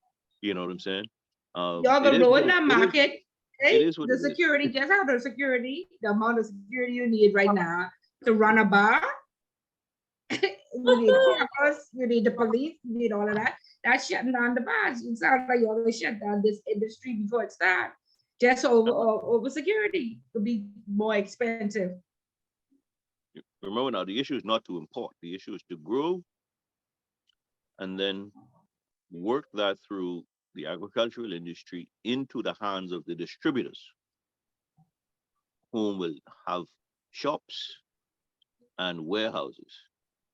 So at the point of the resale side, that's an issue with the I mean at the point of the retail side, any businessman knows that fine, if I got a product like this, some people will be coming to steal.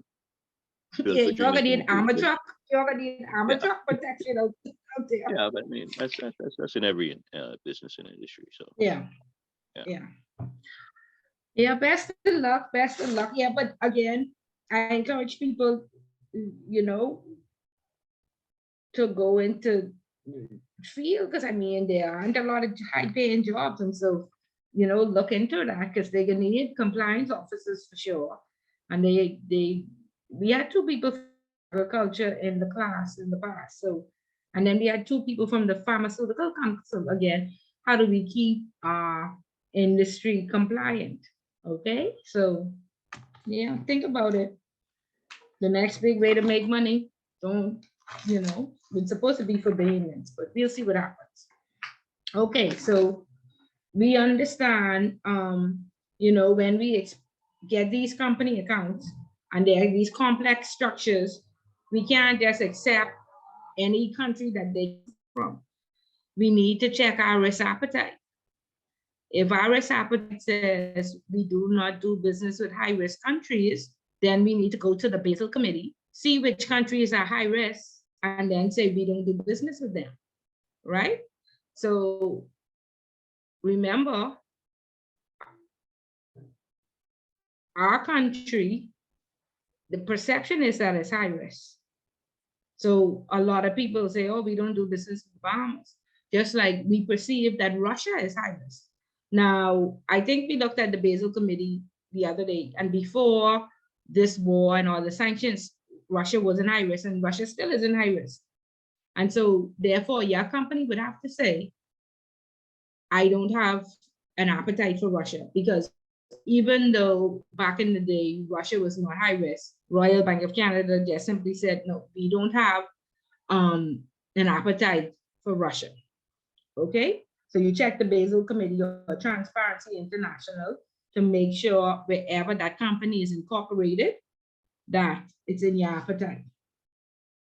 You check to make sure where the signatories are from, it's in your appetite. The other day, we had a signatory out of Iran, living in the UK for a very long time, but had a passport out of Iran. We had to tell them, we can open this account, but he cannot be a signatory. And they say, how? He's our VP. He can't sign. Okay, so these are the various things that you need to check. As well as whomever are the beneficial owners. Remember, I said it must be a natural person. And again, like I say, these are very complex accounts. You need to ensure that you know a little bit about company law. And so back to FTX, this 1 year of good standing, reminder should be in the system that they got incorporated on this day. 1 year, July 2022 should be when they get this good standing. And so therefore, if companies did not de-risk FTX by now, by next July, when they cannot get a good standing, we think because they have gone bankrupt and they should be struck off, then they should be saying, we need a special approval to keep this account open because they are struck off. In fact, I don't even think you can give a special approval if you do not have that good standing.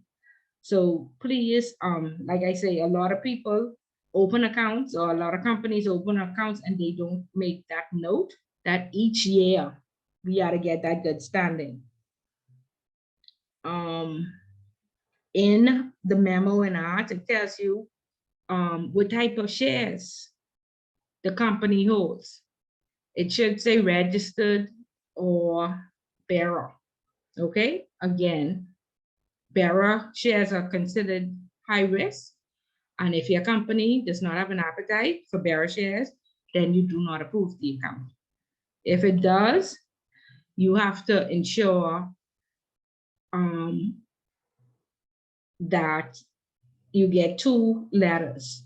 And the law says you get a letter of undertaking from the person holding the shares and a letter of undertaking from the beneficial owner, which basically says, before I transfer these shares or sell these shares, I will contact the bank and let the bank go through an approval process to determine if they are going to open an account for Ben Laden or not, or give the bank an opportunity to close out our account.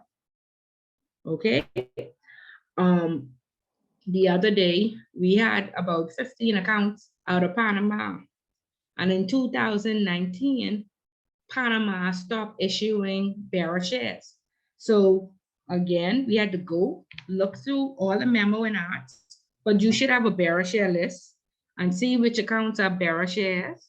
And we had to call those customers and say, your country no longer issues bearer shares. Therefore, please come in and regularize your account, or we need to close your account out in 90 days. And so, of course, the small accounts with no money on it, the bank was ready to close out those accounts. The large accounts, oh, Miss Bullet, give them 1 more month, or they trying to regularize it, or they trying to do this. So you have to make sure that you know the laws of the countries that you deal with as well. Okay, you can't say, oh, we don't know Panama stock given, issuing bearer shares. And so some people closed it out and some were able to go in and get registered shares. And so, of course, they had to bring in a new memo and arts. Okay. So again, we could not wait until they were low risk and we waited 3 years. No, we had to, let the regulator know that we have identified these accounts and give us 90 days to contact the client and ask them to regularize the account. If they can't do it, we give them a little extension, but in the end, we did have to close out 1 or 2 accounts who could not go to their registrar, register their business for whatever reason, meaning that they did not pass the due diligence process of their registrar. Okay. And again, the potential parameters of the account, again, if you have to find out, and we are compliance officers, and a lot of persons have CPAs, and so they are familiar with financials and reading them, but I just don't like to take it on. So I always send the financials to the accounts department, and I let the CPA sign off and they confirm if this is a profitable account or not. Okay. And if it's not profitable, or they're not collecting their receivables, or they have a lot of receivables outstanding, then I mean somebody isn't managing the company properly. All of that is a part of knowing, your customer. So again, the company shouldn't say that we will be depositing a certain amount of money, and you can see that they don't make this money in a month. Where's the money coming from? And then you want to find out, where should we expect wires and transfers to be going to or from? These are going to China for supplies. Okay, and so if primarily we order from the US and China for supplies, when we get that request that says, we check the account, the money is on the account, we check the signatures, the signature match, but this person wants a Rolex watch, or this person wants this BMW, this John Bull account. What should we say? Or pay for a vacation to going places for me and my children to go to Disney World. What should we say, Bria? Bria there? Yeah. I'm thinking, What no, did he say? They I want see to go to Disney World. sometimes. Pardon? If they want to go to Disney World, you check the account, the money there. You check the signatures match. But this is a business account that we are ordering supplies from the US and China. Yeah, that's a no. Okay, very good. Brittany, why is it a no?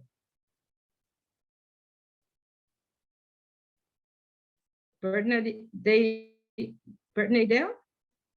Okay, Jalika, is Jalika there? No, I Yes, gotta mark your I'll be here. absent. I'll be here. No, I'll be here. Repeat the question again, please. I'll be We have a company account. here. Uh-huh. The company says we'll be ordering supplies from China and the US. Uh-huh. They send in a transfer request. Mhm. They want you to pay, go in places for him and his children to go to Disney World from the company's account. You check the account, the money is there and the signatures match. What do you do? Right. So, Priya okay. says a So, no. I mean, like, Priya say no. I'll set it, but I'll You set setting it. it? I mean, How? because I don't know. Wait, give me a chance. Let me see how. Priya Okay. already say no. You already said Priya no. said Priya yeah. said no. Okay. Yeah, Priya, why you say no? Why we can't tell Janika why we can't do this? Well, I'm thinking that's conflict of interest for the business account, right? Plus, when it gets audited, that's kind of like embezzling, right? Well, we already established a profile, right? And the profile says we order supplies now for this company from China Mhm. and the US. What type of supplies? Plumbing supplies, we are a plumbing store, right? So that's pretty much out of the profile, Profile of the not account, on the right? KYC, So so we have to decline the transaction, even though that's it's it. someone who operates within the company, but it's still outside of the profile. So, Correct. or Correct. Ms. actually Bullet, Right. So transaction. So, yeah. is it a suspicious transaction if they clearly saying that they want to go to Disney World? I mean, is it really suspicious? It is because Wow. it's a suspicious activity because that It's account, the profile. okay, has shareholders, and that's not that person's money, Mm, right? So right. that money on that account is supposed to be approved for plumbing supplies. Okay, and I always look at the Edison Sumner's case, right? Edison Sumner went down. They had a investment company. And let's just say he went to the Scotia Bank and he told his clients to go down to the Scotia Bank and deposit with Ashley for cryptocurrency. He then had about $4 or $5 million in the account and he invested $2 million in cryptocurrency. But then he said, Ashley, buy me a Rolex watch. Who concert was on Saturday night? Buy some tickets to go to Paris and buy this BMW because I can't pull up the Paris and the Toyota. Oh, that's Right, commission. Ashley? That's commission. Yeah, that's a no. That's a no. but that's what happened. But that's what happened. And so that's why Edison Sumner, who was the head of the Chamber of Commerce and a pastor, is now banned from the Securities Commission for 10 years. And his partner is banned for life because his partner was actually one of the kids to Disney World. Edison was just a signatory. So he should not have signed. And he should not allow the purchase of the BMW with the customer's money. Just like whoever signed with Sam Bankman-Fried to transfer that money to the media should go to jail as well, because that was customers' money. But that's also like a culture thing, I feel like, in Bahamas with, I guess, some entrepreneurs. Because when I was at an accounting firm and I would go through some reviews, like a lot of customers, you would see that they paying for plane tickets, Baja retreat stuff, or buying, I guess, a bunch of clothes and stuff when out of the company account, when they should be taking that out of their personal paycheck. Yeah, they're the owner of the company, but at the same time, that stuff shouldn't be taken out of the company's. Correct. They can pay it Correct, back. They can Ashley. pay it back. However, if it's a sole proprietor, Yeah, I if it's the understand it, sole, but it's a and bad that's the practice. owner, yeah, the bank should say, this is outside of the profile of a business account.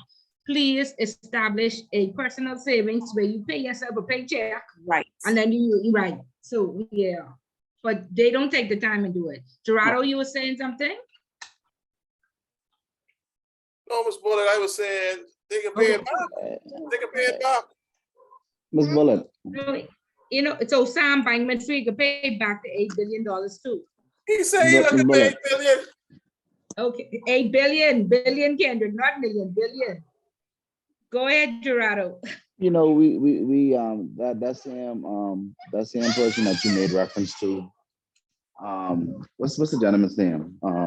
Who you said bond for 10 years? Edison Sumner. Yeah, isn't he still driving Yes. around in that BMW with the excellency plates on it, the British Commission plates on it? His partner got the BM. That's probably his own BM that he bought, Gerardo. I don't know. Listen, this town small, Miss Bullet. This town small. I still see the brother it all over driving the around in his Tribune. car. Read the Tribune. I don't know if that's the same one. It was his partner that got all the stuff. He just was the signatory. Like, again, not paying attention, signing stuff and, you know, not realizing that this is not an investment in cryptocurrency, but this going to Toyota to buy or the auto mall. Right. So that's why he only got banned for 10 years. But his partner got banned for life. So it was actually his partner who was, you know, doing all the wrong. So I think he paid for that himself. I think he's a pastor and he was the head of the Jane Cross. And he's still because of his network, he's still very influential, Gerardo. Listen. Anyway. All right. Yeah. Network, Gerardo. Don't be mad, network. Network. Okay, so I just want you all to understand the importance, especially when dealing with these company accounts. Okay, again, if you work in an international bank, a lot of documents come in Spanish, French, Mandarin, and the law requires you to keep everything in English. However, you know, the other day I was auditing a bank and they had everything in Spanish, and I said, I don't know Spanish, and they said, well, somebody will sit with me and go through it. I said, no, that's not a fact. That I need this to be interpreted. And they said, Miss Bullet, it costs $1,000 per document to interpret it. I say, well, I think you'll have to pay because I don't want nobody sit with me. I need this, in the law says it be kept in English. But you will see that a lot of banks, they push back and they don't want it to be interpreted, and they put a lot of pressure on compliance to approve accounts in Spanish, Mandarin, you can't learn all these language. So that's another thing that you have to push to make sure that it's in English, to make sure, because each country is different, you know, in terms of their memo and acts and the way they set up, you know, their company documents. So you want to make sure you fully understand. You understand what their process is to be struck off. You understand how their good standing looks. You understand how their memo and acts look, required in English. And then a lot of documents are received online. And so you get a certified copy of the original. Make sure that, just like Rodney Munker It's a JP. Each one, they have a number and a stamp. Make sure the number and the stamp, again, is in English. So if you have to appear in court, you will say how you approve this document that say this company is struck off because it was in Spanish and you didn't know, right? So make sure that you get that certifier's number, because there's a lot of people who just doing fraud when it comes to certification. If there is a country that you don't normally deal with, there's something called apostille. And what you do is you go through the Ministry of Finance in that country, that they certify that yes, this passport or this NID is a true and correct copy. If you deal with the UAE countries like Dubai, they tell you there's so many fraudulent documents in their country. If you accept a certified copy from a lawyer or a teacher or a JP, you accept that at your own risk. All copies, in order for it to be authentic, coming out of Dubai, must be apostilled by the Supreme Court, which takes 3 months.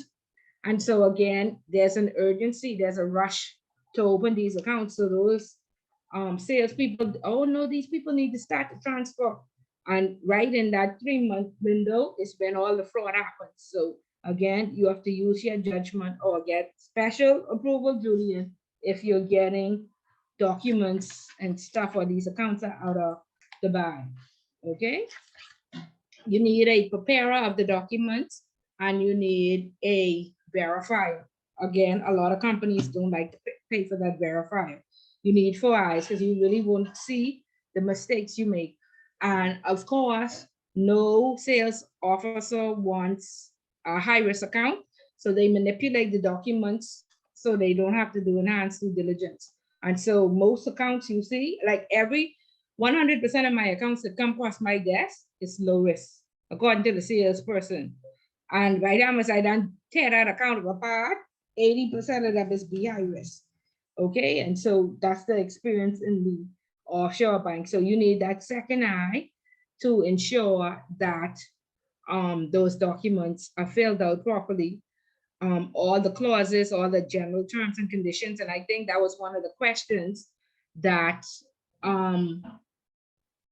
the interviewer had asked Sam Bankman-Fried.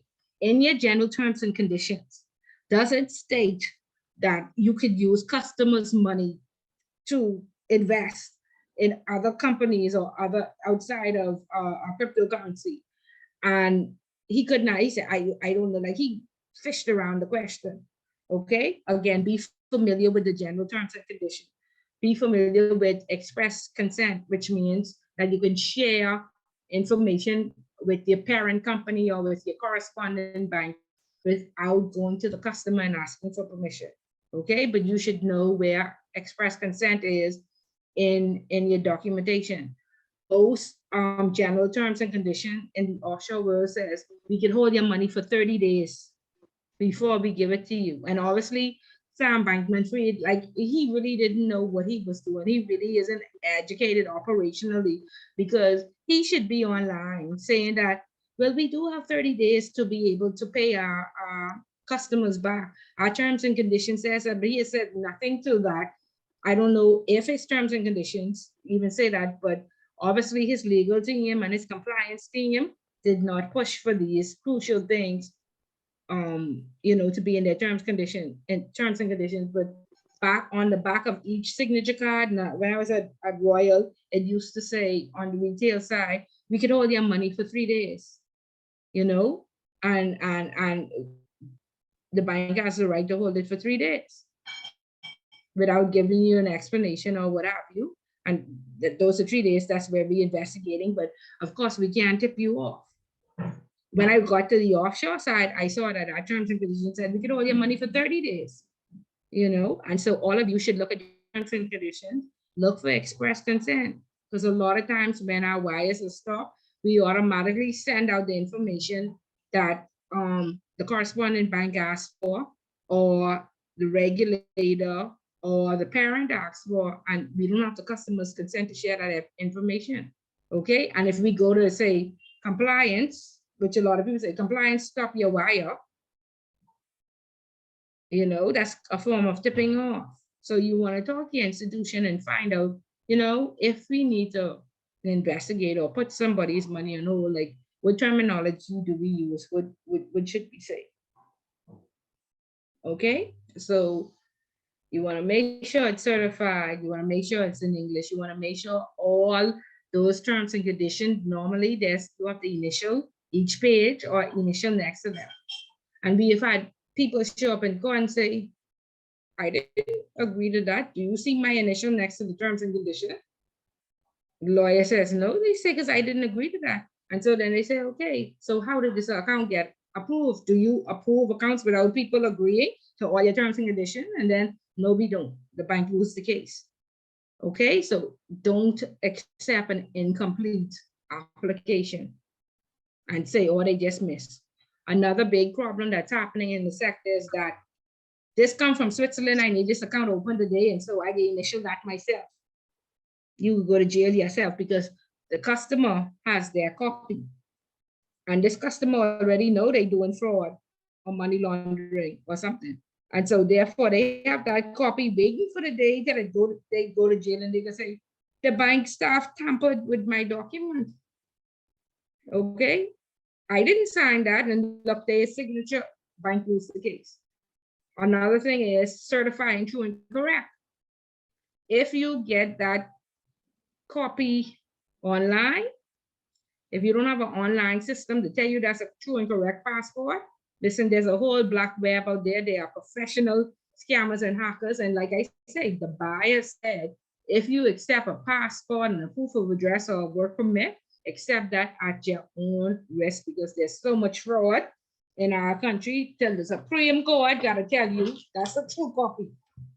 But again, in the rush to open up this account, to secure this business, my CEO, oh, they from Switzerland, stamp it, certified true and correct, until I call him downstairs and say, you know Jalika Sands? No, I don't know who that is. I say, she from Switzerland.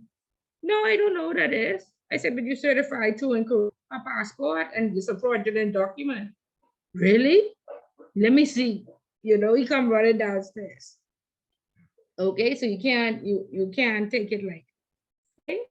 And then again, if your passport says you are from Switzerland and you saying you are a Bahamian resident, again, from tax purposes, and this is what happened when CRS and FACA came out, everybody decided that they are going to go to either Bahamas, Thailand, or the UAE, because the Bahamas and Thailand didn't have income tax, and the UAE said I'm non-reciprocal, meaning that you could send me the information, but I'm not sending you any.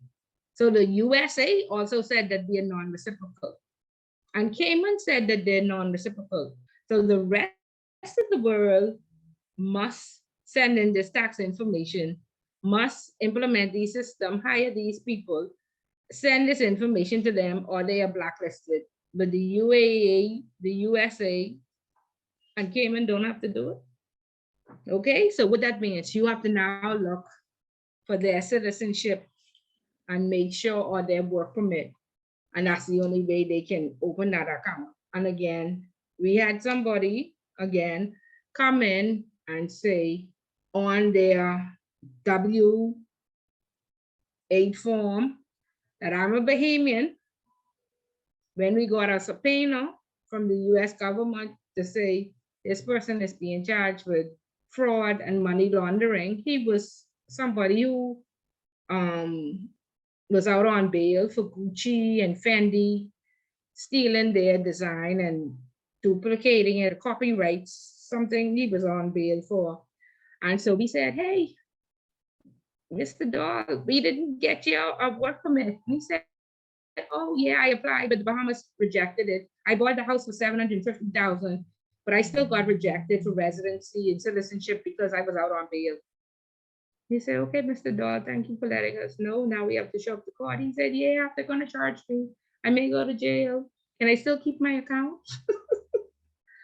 You know, so again, the bank got charged with cooperating with this man because we just accepted his W-8 form, even though he had a US passport that said he was a Bahamian. Okay, so that citizenship card or that work permit is very important. He's gonna end up in jail. Okay, guys, so again, that's due diligence.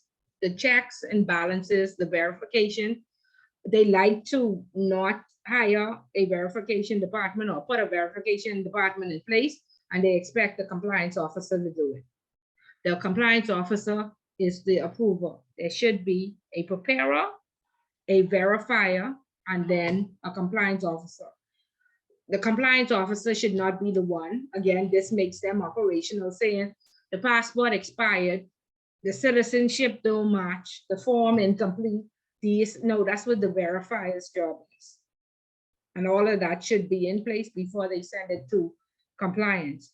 Another thing what they try to push on compliance is reviews. If you were to pick up the phone and call a client to complete this review, how is compliance supposed to complete reviews when they should not be talking to clients? Okay. And in some cases, most organizations, you have compliance knowing the client better than the account officer. Should never happen. Okay. And so therefore the account officer should complete all the low and medium reviews, and compliance should just sign off on high risk reviews to look for any like red flags. But should not complete it and definitely should not be talking to the customers. What kind of, I guess, organization would have all of those in place? Because I've never heard that a compliance department has all of those. All of what? So you said prepare. Well, the salesperson is the preparer. Okay. Right? Like the salesperson meets, or whoever the account officer meets with the client. Okay, got right? you. Mm-hmm. Then that account officer, there should be an account opening department or a verification department. Mm-hmm. You all don't have one? Yeah, now you break it down like that, yes. Yeah. In the compliance department alone. Yeah. But yeah. Yeah. Okay. Yeah. No, it isn't in the compliance department alone. It should be, again, independent, and there should be proper segregation of duties. Yeah, we have a independent compliance. Right. Okay, good. Yeah, because like a lot of companies, offshore companies, they do not have, they have the account officer going straight to compliance. You see? And then, of course, we know the account officer sometimes on commission. They don't get a salary every weekend. So if this account isn't open, they don't get paid. And so they do everything possible to manipulate the documentation to get this account open just so they can get paid. How is Christmas coming up? You know, Christmas pay for them. And so they sleep on my door. But this account have to open. This have to go through the day. This, you know, and all sorts of stuff missing. And the account, you know, document halfway fill out. All of these are risks. All of these come back to haunt you because again, when you have to show up in court, I can tell you everybody who opened an account for FTX sitting on the edge of their chair because these documents have to be sent to the US court. Not even to the Bahamian court who might get say, man, we ain't gonna let the Bahamians get in trouble. You know? We ain't gonna let the employee, it ain't the employee's fault. So please do proper due diligence, carry out your checks and balances, make sure every function is on your job description, make sure that you have proper support, because again, if the account officer and the verification have a problem, then compliance will have a problem. So make sure before it comes to you, all those departments are fully staffed and fully trained, and so they know, you know, compliance is everybody's business. They know what to do and how to do it properly. Make your life much easier. Or you could just take the 100,000 and look the other way. There you go. My God. There's always a way out. There's always a way out. Yeah. Always Right. a way out. But thank God Well, for Jesus, right? yeah. Yes. In reference, so essentially the compliance department is the what you would call the siphon device to ensure that all even though the other account, the verifier and the account department, the department that opens up the accounts and all that, but they ensure that that's like the last line of defense to ensure that the account holder is compliant with all of the regulations and the laws, right? Yeah, when okay, I don't want confusion that. The first line of defense is front line and managers. Second line is compliance. Third line is audit, right? Oh, And so okay. yeah, that's how the three lines of defense go. With account opening, yeah, through that process, accounts or the salespeople, verification, and then compliance. And then if it's high risk, it should go to a committee. If it's a PEP, it should go to the board. And so what does the audit department does after it receives it from compliance? Well, the audit department wouldn't, they do different, they don't receive it right there. They have an audit schedule and they probably will come in every 3 months and they check 100% of the accounts, or the risk department checking 100% of the accounts to make sure it's in our risk appetite, that the document should have been approved, that it was fully completed and all of the outstandings have been collected.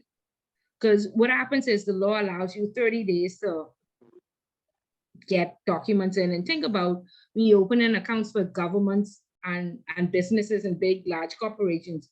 Somebody will be on vacation. Somebody just get married and change over their passport. There's somebody out sick, all sorts of problems. So they allow you 30 days.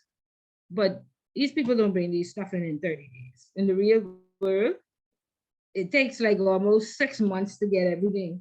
And then by then it done expiring. You got to start the process over again. And it's very difficult. Once these accounts are open, especially for the very wealthy, blood tears and sweat to get anything from them. Okay. And the bank never ever wants to block their account because you don't want to lose that business. So, yep. But achievable. It ain't easy, but achievable. So with FTX, they just had the account holding department, that was it. Yeah, well, it don't seem like compliance was doing anything. I mean, compliance is only advisory granted, right? Legal is there, but why didn't compliance blow the whistle? That's my question. Why Yeah, that's the didn't compliance blow $100,000 the whistle? question. That's the $100,000 a year Yeah. question, eh? Yeah, well. Yeah. So Well, at least they made the and 100K for the first if, year. For the first year, they was in. Well, it's only open for a year, so they made the 100K. but Eddie, it don't matter. If you just start working to somewhere tomorrow as a compliance officer, will you not do a review? First thing you say, give me, okay, it's a new company, right? And so what you would do is go to the Securities Commission website, print off the requirements. And then you would start to say, okay, why wasn't the financials sent in for the quarter one, quarter two? You know how they had a accounting system that was fraudulent or they had a lot of defects. So how did compliance not pick that up? Okay, and then they say, or how the accounts, a lot of these accounts was deficient. So obviously the compliance person wasn't competent. Well, it sounds you have like a million customers. You have a million customers and these accounts approved. Yeah, it sounds like what Compliance in Sparky charge said. of, right. Sparky said And you compliance in fire charge of everybody. complaint. Yeah, fire everybody Yeah, down to the janitor. Yeah, oh yeah, Sparky and DPS. Sparky Yeah, said, but Eddie, everybody needed to go, right? Because the thing about it is, how all of these accounts deficient, how compliance in charge of complaints, because you have to share those complaints with the regulator annually when you do your AML report. So how all these complaints in none being answered, and from the customer start saying that they try to withdraw their money and they couldn't get it. You're supposed to be on that. They had millions and millions of complaints on the web, on under their reviews. Compliance ain't seeing that before all of this happened. Okay, from like July. And you just sitting there, you won't blow the whistle, you won't say nothing, you won't alert nobody, you won't say come in and you need to like come in and check today, something going wrong. From $8 million left to go to Alameda, or how much million? How much million went to Alameda? 6 billion, eh? Up billions. That was supposed to be where does money come from? They're saying the customers' money, because and compliance had to sign off on that, because with the case with your lab with the private investment bank, when he said first his partner said I wanted to withdraw $250,000, and he was told no, and so the person who they thought was blocking it, they fired them, and then after they fired them, then he took the $4 million, and when he took the $4 million, then they blew the whistle. Right? So how they couldn't withdraw that money without compliance approval to send nowhere. So a lot of stuff was wrong. And remember, you are making each department compliant. Go ahead, Eddie. Let's not forget the alleged backdoor software which allowed them to move funds without raising any flags. So nope. That's another. Yeah. So if you start and you get approved as an MLRO, if it's an established company, get all their past audits and read and see with the regulator and the audit department say are the problems, you know. And you have to start working. Don't mind these people buying you lunch and all kind of benefits. You all see the benefits. They used to get groceries, all sorts of stuff, buying groceries, doing all of this, taking you all to dinner every night, all this foolishness. That same CEO from private investment bank bought an $8 million house and said he couldn't live in it, wanted to stay in the Cove, was paying like $30,000 a month in different fees and stuff for the stay in the Cove. He was more comfortable in the Cove. No, the one with private investment bank. No, private investment bank. Oh. Molina, yes. He used to fly to New York every Thursday, come back to Nassau every Monday. All of that that's expense. All of that is expense. Like where you getting this money from? You know, so they live a high life off of the people's money. And that's why he ended up with having to take that $4 million. The same thing, this boy took $8 million because nobody was making sure those departments were compliant. Billion, Kendrick, yes. I see being used to billion. So yeah.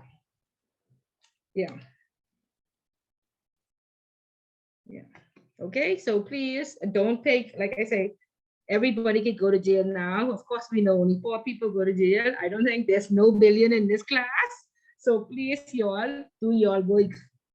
Do your work, because Julian coming to get y'all, because we gotta say to the CFATF, 100 and some people going to jail. Okay, and there ain't gonna be no politician, and there ain't gonna be no billionaire. Now, my God. I can't touch my central bank associates. They have to be good. You better get in Julian network. You better get Julian with that work. Listen, some of y'all, Ian born in 1970. Nyagard had a criminal record dating back to 1970. Okay? Where did Nyagard go to jail? In New York in 2020. 21A. How much years that is? 40 years, more than 40 years of a criminal history before he going back. 50? 51 years? 51 years before he was ever arrested. And now he put 100 years old, and so it's a good thing he going to the prison in New York, because of course, you know, our prison wouldn't have been able to hold him or accommodate him. Right? Ms. Bullitt, you saw the report, you saw the story as it relates to, I think it's the Compliance Commission, they issued their report where it says that 150 something, 57, I think, firms were non-compliant or something like that. Where they and they list off a few law firms who are non-compliant, who they actually had to fine them for not complying with the requirements that they supposed to. Yeah, law firms and real estate. Yeah, because again, Yeah, they are new, and I guess they don't want the reputational risk now that the Securities Commission getting, and so they on that. They in you know what I mean? They know how the system works, and so they, again, what you could basically do is cover yourself. But it also made reference to the law firms. They said that they was more like engaging. They like they said, the law firms were just willing to just pay the fine than to expose. Because they have, It sounds like because they have the money. They Hmm? have the money, and then remember now the fines compared to, let's look at dirty money. BC billion, but HSBC made that in 5 weeks. Let's look at the cruise ships. The cruise ships still dumping waste in our water because it's cheaper to pay a $1 million fine than get somebody to come and collect the waste. So until the regulators are serious about these fines for these major companies, Higgs and Johnson could afford it. Lennox Payton could afford it. The big boys could afford it. You go down to Bullet and Co. I can't get no fine. I gotta do what I gotta do, right? Yeah, but it sound to me as though they was engaged in some type of money laundering act, and instead of turn over that particular records, they would just say, "Man, let's just pay the fine and move on." that's Yeah. what Yeah. I read in between the lines with that of the real estate Right. companies, because the person says, you know, they also made mention to, they said, which I found was very interesting or very informational, when they said that when they look at the placement, I mean, I guess in the money laundering, the 3-stage process, they said real estate is one of the key areas that money launderers use because of the value of property and how property appreciates, normally appreciates. And so that is a very attractive area for them to wash the money. And you know what I mean? So they use that to wash the money, or purchase a property, let it appreciate, and then eventually either sell it or keep it to further their criminal enterprise. So, okay. You know, you believe that? You believe that, Eddie? Was that? Would you just say you believe that? You approve? Yeah, with real estate, yes. Yeah, but I mean, do you have proof? Well, that proof that they engage in that. Well, okay, but let me tell you how much proof you have. Then let me tell you how much proof you have. Before the law changed for gambling in 2015, all the banks had the number of house businesses, right? And then, yeah, all the banks, Royal Bank had Flowers account and Scotia account in wherever, Scotia, all of them had that. But then they became cash intensive. So as they became legal, all the banks shut them out. So they became unbanked. Now, deposit insurance is only $50,000, right? So that means the same 500,000 that Julian talked about earlier, because they gross in, they saying we made 550 million in revenue. And then when they became legal, they had 500 million that just needed to be, that the industry already had, you know, and placed on the books. But no bank would take it. So if deposit insurance is 50,000, would you really put 550 million in the Bank of the Bahamas? We're talking about resolve and all the MP is delinquent and you pay it? No. So you don't want more than $50,000 because you could lose, right? And so really they became unbanked. So what did they They do? became, hold on, let me understand. Unbanked. So they unbanked them because the operation became too cash intensive? Right. And so the Canadian, remember now the laws changed. So all the Canadian banks, they did not want to be high risk. And a lot of them have trust departments. And so you got to decide, will I keep my trust department that's making me 20 million a year? Or will I give accounts to these number houses where and money services businesses that only given me roughly $100,000 in fees a year. So they say we don't accept cash intensive businesses, which were cash and goes and all of the number houses. So Scotia don't take them, Royal don't take them, CIBC don't take them. I don't know if Fidelity and Commonwealth is taken, but only Bank of the Bahamas at one point was taking the number business accounts. So all their staff and stuff is paid in cash.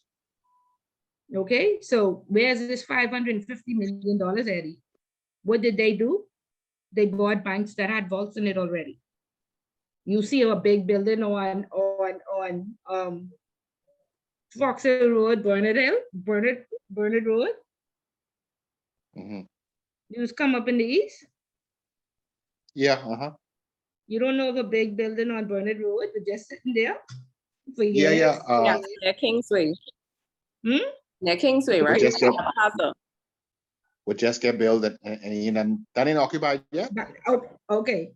Then we own the old city market where the That's what they Ministry do of with the Labor is. We just put a building on Montague. We just buy the Scotia Bank, was it Scotia and City Bank building across from COB.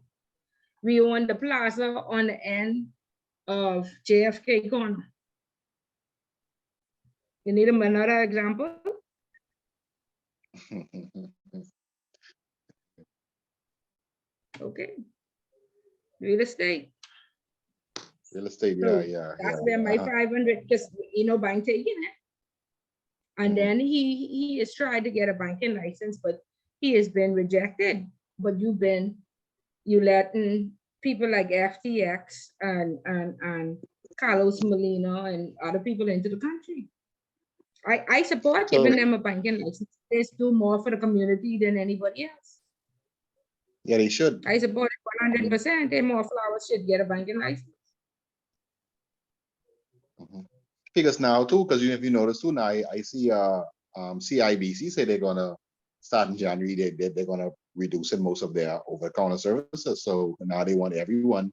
I mean, I don't know how the older people could be able to use it, but they basically say now everything over the counter on the counter being stopped. So they want you to do it online, withdrawals and stuff like that, processing through the ATM and online banking. So I think Right. it's Yeah. about time. You have to teach your Grammy them what to do, Eddie, because CIBC been on for sale on the stock exchange from 2019, I think.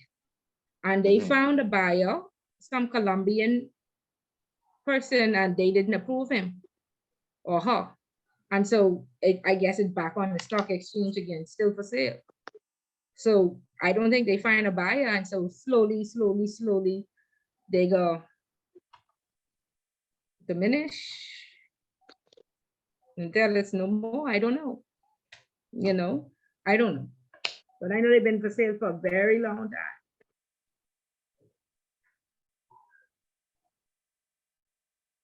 Yeah, but anyway, yeah, so you're right about the real estate, but they really didn't have a choice.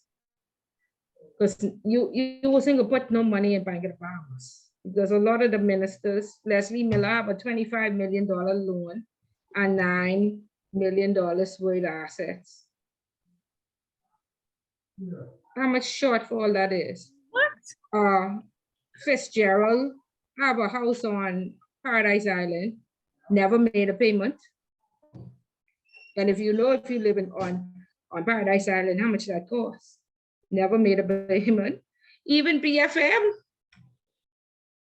on them $300,000, $400,000. Hold on, say the last That was one more again. like a slush fund. What's the Yeah. last Anthony, Miss Fuller? Yeah, good church on our good Miles Monroe, who passed away, a billionaire. Mm. The church Oh Lord. owed $400,000 and was about to be repossessed. It's a good thing, Julian. The PLB create Resolve Bahamas. Yes. And what's Because the state of that BFM would now? have you all would have shut Bank of the Bahamas down if they repossessed BFM, Julian. Most definitely. I mean, Okay, know thank you. who- You all you- was you going know- straight to hell. one or two members of the board of Bank of the Bahamas are also board members of the good church there, So I have a question. Around 2015, 2016, wasn't there a large sum of money that was moved from NIB to Banco de la Bahamas as well?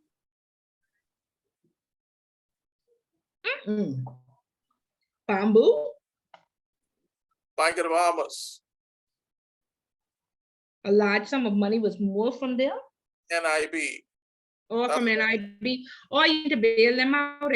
No, state banks don't, state banks normally fail because politicians are very corrupt and they send all their cronies in there to get these, like I say, these shortfall loans, and they don't ever pay. Okay. I worked in collections to cross-train before I became a manager, and I was told, no, don't call this person, no, don't call that person. But I had to run all the life of key people I couldn't call, but I had to run down the people who could only pay $25 a week, and their houses got repossessed. But nobody in life of key who could afford to pay it. I was told, put somebody money on hold. Royal Bank was paying somebody's brother $25,000 to rent a building on Carmichael Road. And he got a loan that was only $15,000 a month to bill it. So we lent him the money to bill it. And then he got just $10,000 more to rent the building. And then he never paid the loan payment. So some fool tell me put his money on hold. And he came into that bank and he said, is there Miss Bullet here? Somebody told me to ask for Miss Bullet. I said, yes, sir, I'm Miss Bullet. He said, do you know who I am? I said, yes, sir, I do. So he said, you put my money on hold? I said, yes, sir, I did. He said, I need my money, I run out of business. I say, sir, your loan is 5 months behind.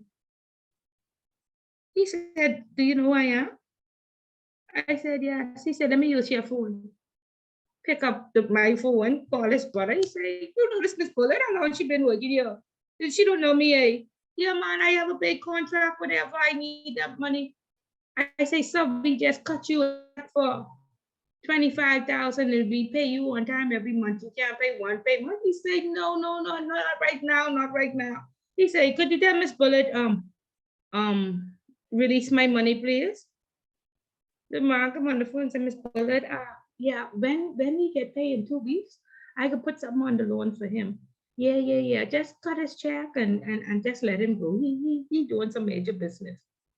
I said, okay, so. Oh, I can't understand that.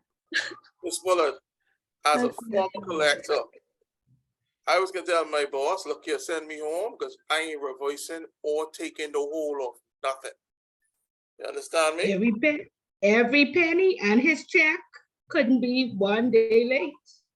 Because he would call and report all of us that y'all renting my building. Y'all want me come put, y'all, if I come put a lock on that door, y'all know what, I'll bring the news down there if y'all don't pay me my money. But luckily that person retired and I think, nah, they no longer rent from there. That big, nice building on Michael Road. I don't know. Y'all better get to know some people and get with the times and up your net. Oh, okay. I know Dylan. Okay, I know Dylan. Or Yeah. slowly but surely they moving out of it.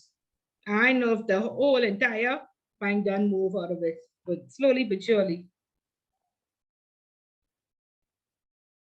Yeah. So guys, due diligence and network. I can't stress network to you all enough. Okay? Read the job description, know the controls in place, identify the gaps, and protect yourself. Because I always say the hackers and scammers are smarter than us, and they will infiltrate the system, or these people, the higher ups, their friends will infiltrate the system. And the only way you cannot be fired or go to jail for negligence is if you know how to explain yourself. Okay, and even they are just normal people who just steal. Like I say, my employee of the year, my just get all the record wood rod recognition. Everybody who ever win the cruise, all them get fired for thief. The most sales, thief. Freeport is the salesperson of the year. Manipulate the system to it. Okay, so don't share your passwords. Clear desk policy. Your enemies cannot hurt you because you too cognizant of them, you too aware. If they come near you, you putting up your guard. But those friends who you go with every day, who you drop home, they the ones. Okay? So just protect yourself, follow the code of conduct, follow the clear desk policy, shred the stuff, the car wash guy, remember, steal 850,000 from the Securities Commission. Hello? If they didn't do proper due diligence on him, they'd find out he was out on bail for robbing Commonwealth Bank in Lucha. But what do we call him? Yadi. You nobody know his full name. And every day we let Yadi into our cars with our car key and our house key and every key on it. So it don't have to be no force entry because Yadi done catch your keys and can follow you home. And he know a time you was come and leave work. Be careful and have your 5 revenue streams. So when you need to leave these jobs, you can leave. Don't compromise yourself. Okay? This class was supposed to end early because Kendrick was tired. It's 8:44. Y'all on your lunch break. Any more questions or concerns? No? Okay. I'm good. Okay. Okay. Very good. Very good. Okay, guys. So next week, our last chapter on risk, and it talks about the risk rating. So I have some copies of the risk rating. We'll go in detail. But again, if you do not understand by now, recommendation 1, if you do not understand risk appetite, risk assessment, and risk rating, next week is the week to let me know, because next week is the last week on risk. Okay, so please sleep on it and then come next week prepared, because I don't want to end this 4th session talking about risk with us still not understanding it. Okay, so you'll have a great productive week and we'll see you again next week. Good night. Good night. Okay, good night. Have a good evening. Good night. Good night. Good night. Good night. All right, good night.